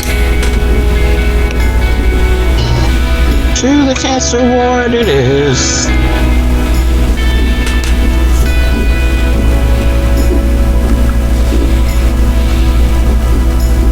Hospice would be better.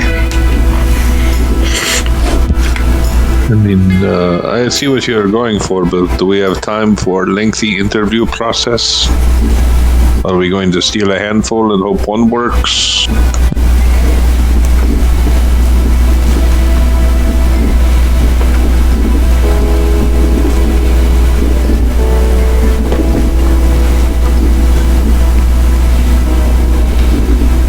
Miriam will shrug and kind of say, well, it's not just old people in hospice.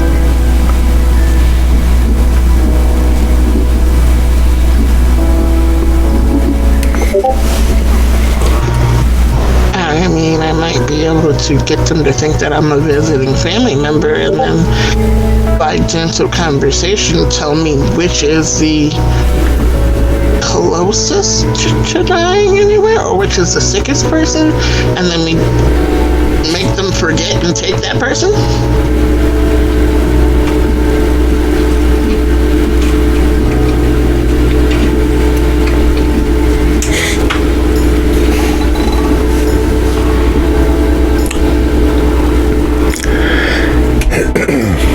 So, the idea is to find the nearest hospice along your travels to the south suburbs.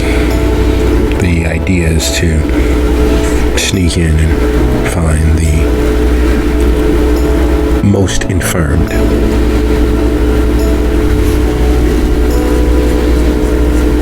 There's a very crass and tasteless joke about the difference between a pregnant woman and a lipo. The point of which there are some things that you can't undo. There are some bells that can't be unrung.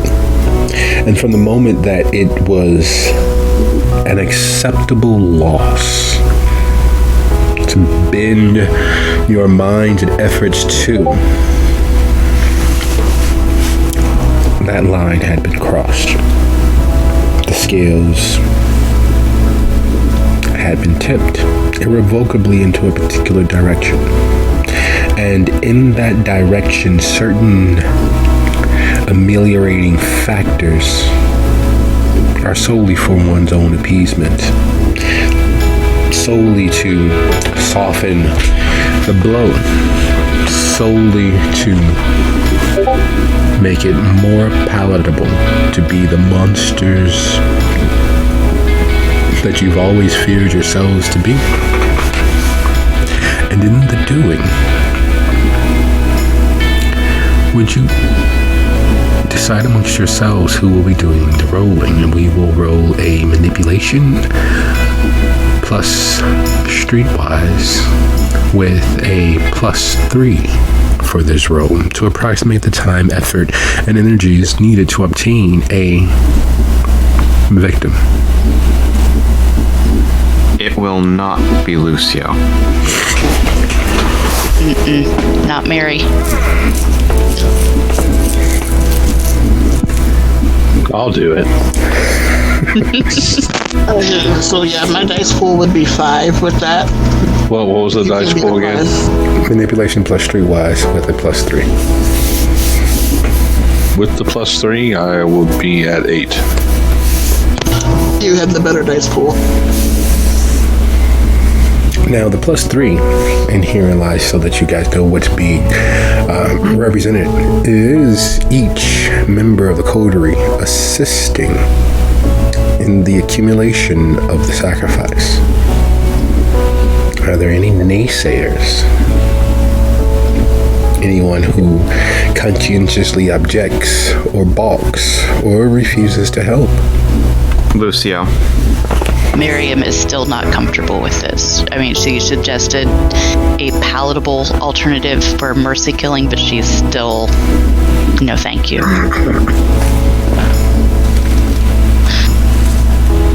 Okay. So we're down to +2. Would you fire away at will, Sophia?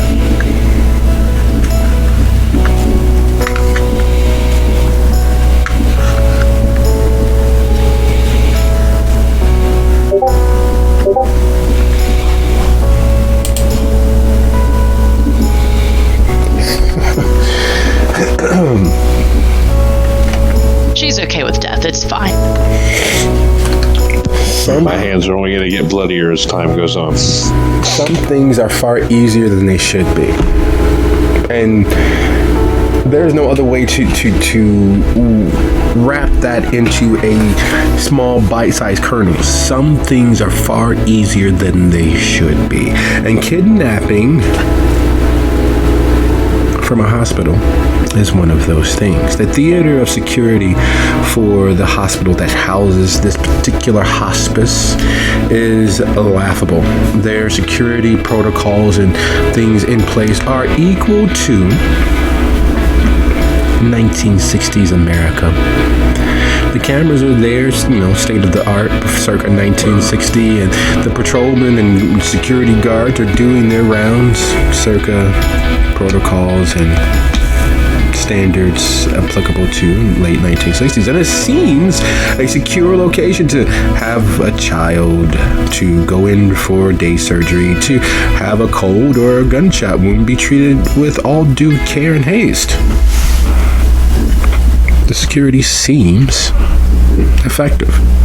In truth, only so much. Being determined and having a goal that one seeks to achieve no matter what places you in a higher echelon than they are able to possibly account for.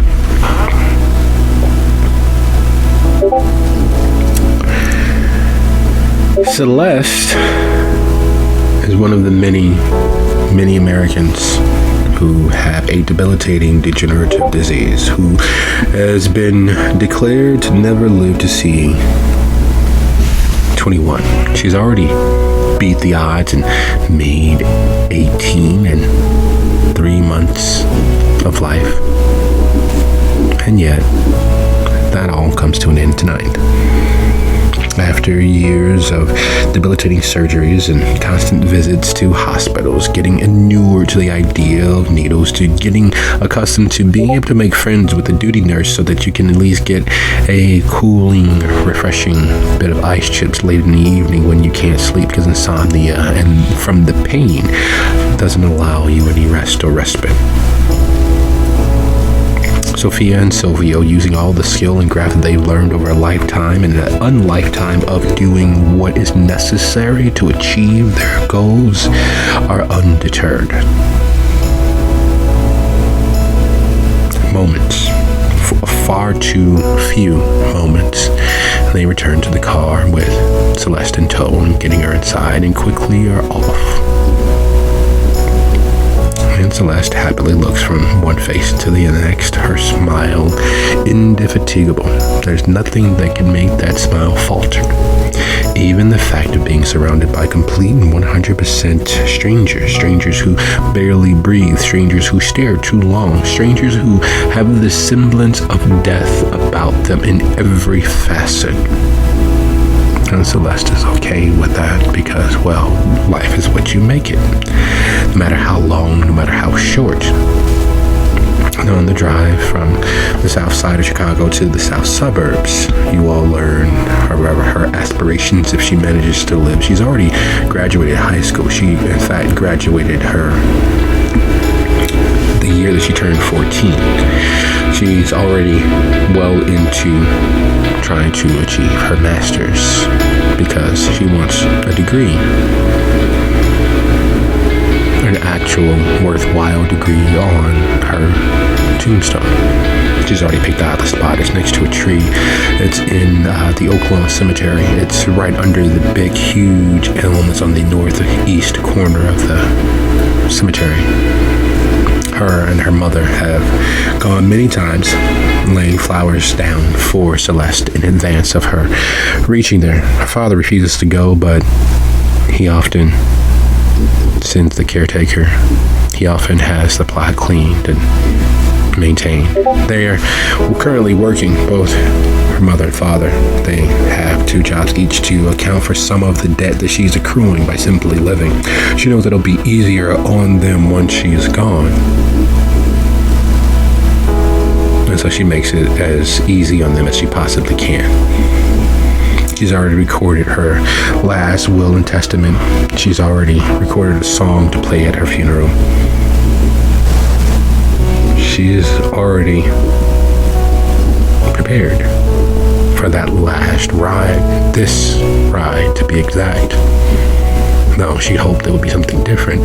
But at least this way they'd have a mystery and they wouldn't have to put up with her. And not her as she is, but her, the meat that would be left when she's no longer here. And despite her being okay with it, despite her smile, what you know is her blank face for the pain that she's constantly in. While she talks and converses, while she entertains and makes it easy to do the most monstrous thing that one can. The coterie is not so directly communicative themselves. There's lots of looking out the window. There's lots of clearing of throats and dodging those bright caramel colored eyes. They look over their faces, look over their fingernails, look over the people that will be the last thing that she sees.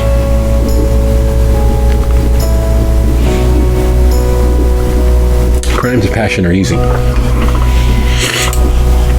Accidentally ending something is easy. Allowing the rage and anger to take over and you go a little too far is easy. Acting with no forethought is easy. But sitting here with this bright, vibrant life, knowing that their life is over solely because of the forethought of the coterie is another matter entirely. The drive is relatively short. 45 minutes taking the streets to get to the location of Views Church, to get to that out of the way main line place there in the south suburbs, to know that somewhere inside are Samdi and their network of associates working diligently, giving back to the poor, making themselves pillars of the community. And here you all are in a blacked out limousine designed to withstand most blows and slings and arrows of the world, with a bright, innocent light that you all are preparing to snuff out. And as you all sit with the car's engine ticking down to complete rest,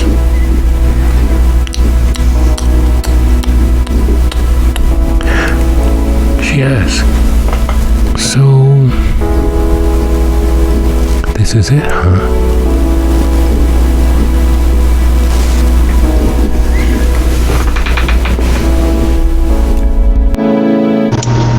Alicia kind of gives her a somewhat sad but sardonic smile.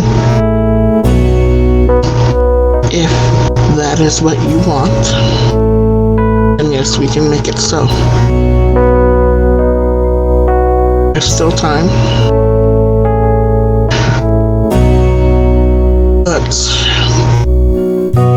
you're in pain. I can see it. I can tell. So, I can make it so that you're not in pain anymore. And in her double hospital gown, because she's made friends with the nurses, she actually gets to wear the gowns that don't have the back out. Because she's been in the hospitals often enough, she actually has her own supply of daily change gowns and socks with the little rubber scrubbies on the bottom to make sure that the traction is as best as possible. She leans across a little space that has allowed her, resting her hands on Hestia's knee. She meets Hestia's gaze. If you want me to make it easy on you, I will. I don't hate you all. It's fine. Do what you need to.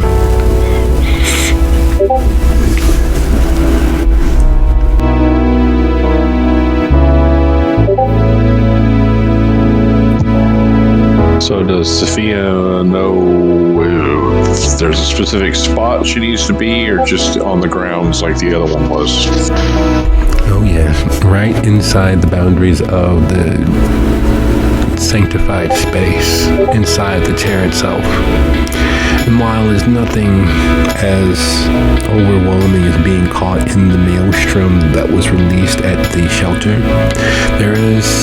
it's literally like standing by a very fast-moving river. When you've gone whitewater rafting or been near such places, it's the power that is flowing through this space that is unmistakable. It smells like home, which the haven has become over these last few months and last few weeks. It feels like home. The amount of sheer supernatural energy flowing from this space out into the other portions of the south suburbs and further downstate is unmistakable. While you were here before, there was a wall of force keeping all the evil, all the bad, all the good, all the other tertiary energies from bombarding. That protection is gone. That feeling of sanctified space is gone. And you know what might help return it? You know what might help seal that space? And knowing that there's very little to do, very little that can happen. There needs to be a prayer, a consecrational speech given to the powers that be, an oath. There needs to be blood. And in the doing, as you are contemplating what steps are needed, Lucio gets out of the car, closes the door behind him. Now normally, as angry as he is seemed, it would be the sort of closing that should tear the door off its hinges, but it's not. It's the closing with barely energy behind it at all. And while he no longer needs to breathe to maneuver the corpse that is his current being, it has lost all semblance of purpose. He's just walking away.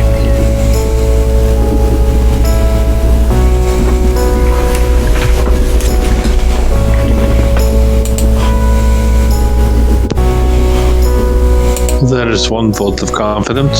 Shall we be about this then?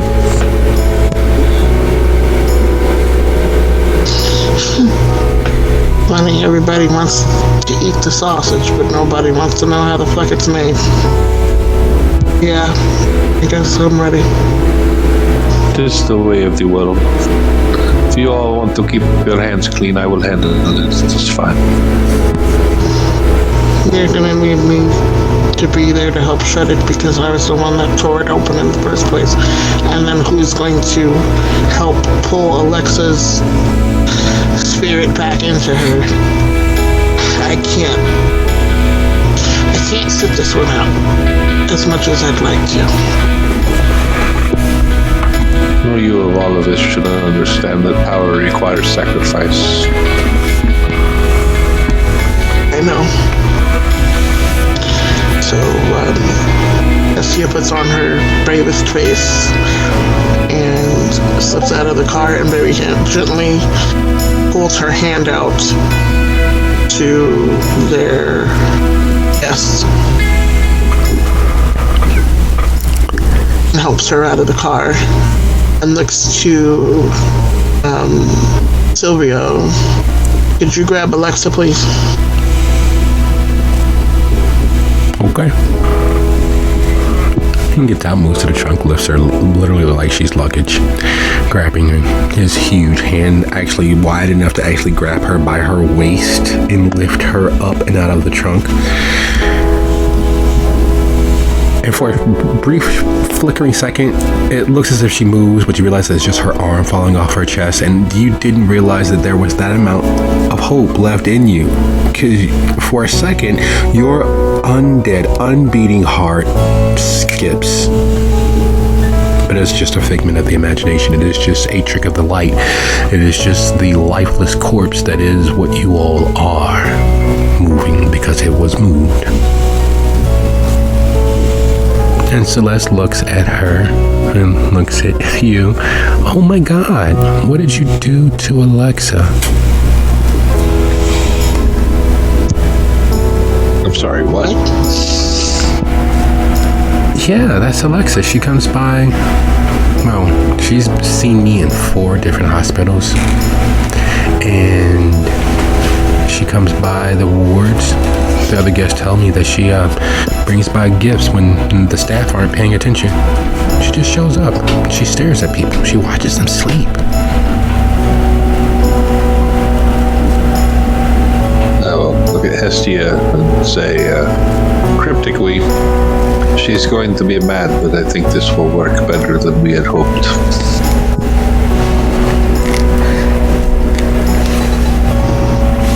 Probably. And then looking at, again, their guest, we didn't do it, but we're attempting to fix it.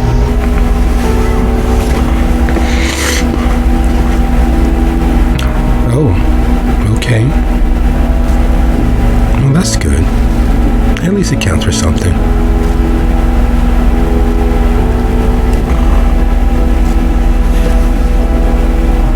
Now, you're gonna make sure nobody finds me, right? I don't want my mom and my dad to worry. You do not wish to be found? I don't think they can take it. I mean, for them, this is a lot. But I know it was coming this whole time. Now, it's okay. I'm ready. Can be arranged. Hestia has a moment of raising an eyebrow because she had in her head planned to, having listened to the place that she was going to be buried or whatever, had planned on leaving the body at her own gravestone with no marks so that would be easy. But yeah, I suppose it'd be better for her to not be found.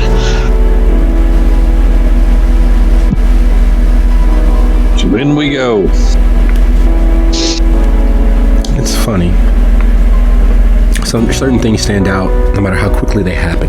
Certain places just call to you, like you've never actually been there before. You pass along so quickly, you never realized it. A lot of people drive to work based off of muscle memory.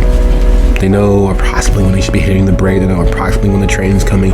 They know approximately, without even actually thinking about it, how long it'll take them to move from one place, one landmark along their way to work to the next. And they do it without thinking. They do it on autopilot. And like that,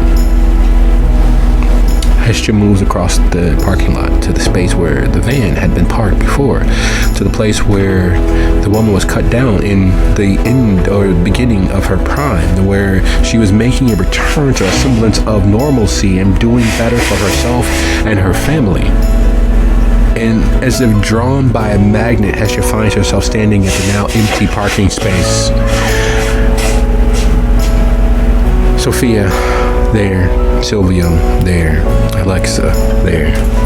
Lucio walking somewhere else. And Miriam.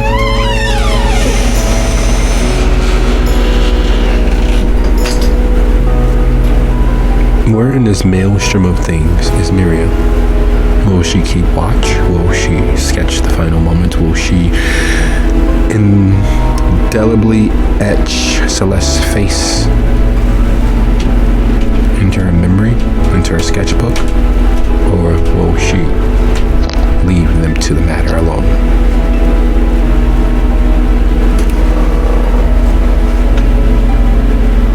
That is the question. She is likely to probably stay in the car, but she will be sketching.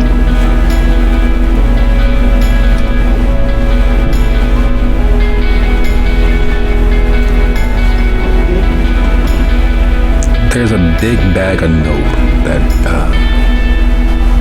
immediately strikes the mind, immediately strikes the chord. At the end of the day, the truth of what is happening, the truth of what you all invested in, there's no doubt about it. There's no hiding what that is. For your idea of greater good, you will do this thing. You will visit the end of Celeste's life to her and to her family. You will in a way that you had silently and always sworn to yourself you would not.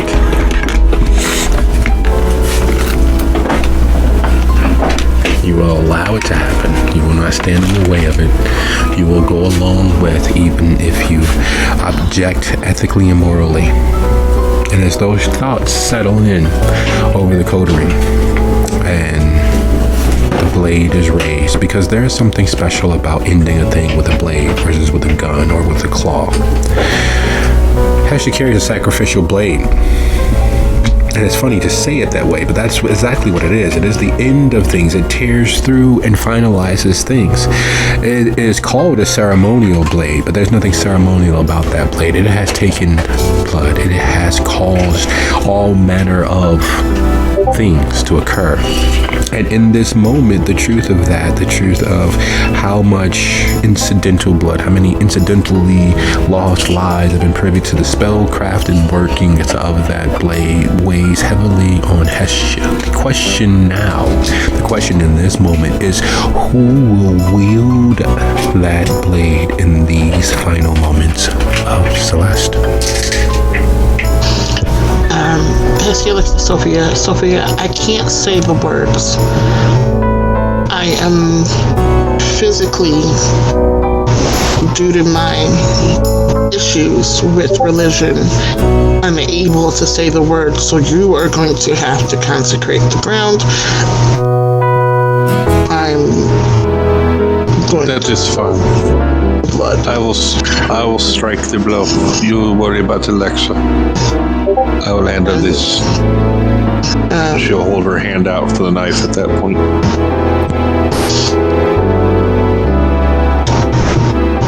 Can I do one thing first? And she looks at Celeste and catches her eyes, catches her gaze, and compels her into a sense of peace. And stillness. And since she's at 2 hunger, it would be kind of a waste. She's going to take a small sip just to knock herself down to 1 hunger and then let Sophia take over and dip herself into where she needs to be to try to catch Alexa's soul coming back.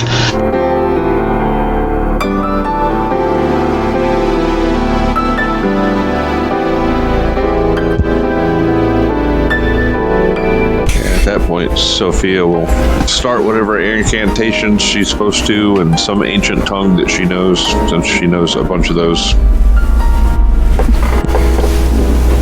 All so kind as to roll your manipulation and oblivion? And Hestia, would you be so kind as to roll your charisma and blood sorcery?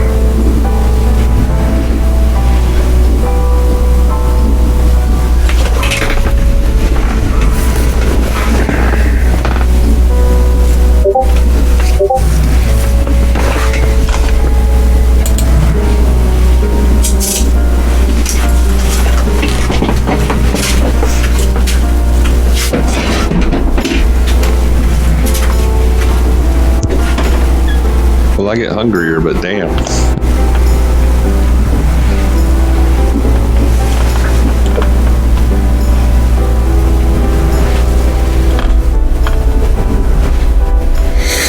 Well,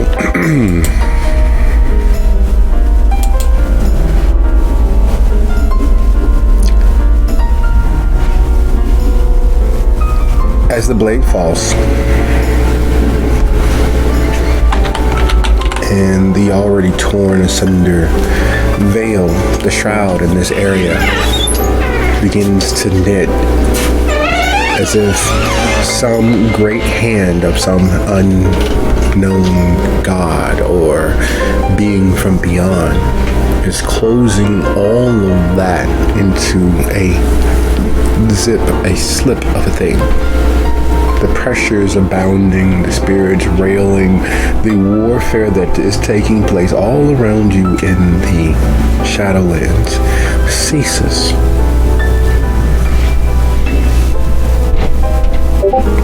In that conflagration of peace,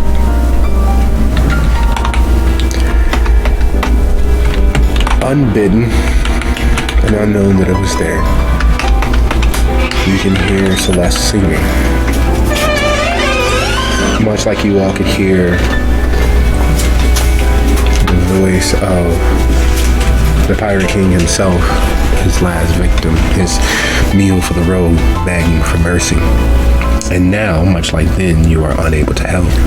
You are unable to offer any succor. In fact, you are, hastened and made it easier for the exsanguination by taking that very little bit of the soul stuff into yourself.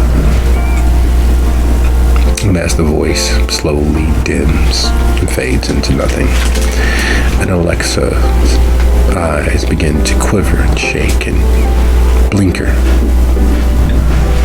the blood on the dagger still dripping freely, as Sophia continues the incantation, closing the rift, consecrating the space, creating a circle of protection around this temple to the dead, because that's what the Nagaraj do. They build temples to the dead. That's what the Samdi do. They build temples to the dead that are invested with the will and life force of those that choose to interact.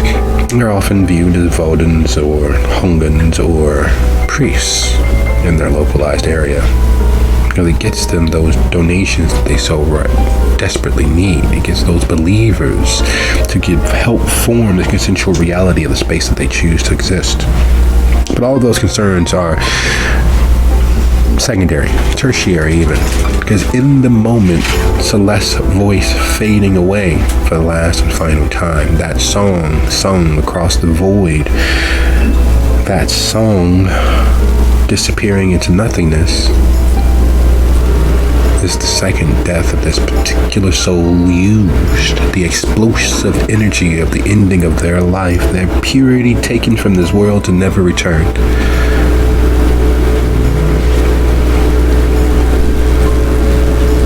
And on that note, I'd like to thank you all for a lovely episode, and I shall see you all next week.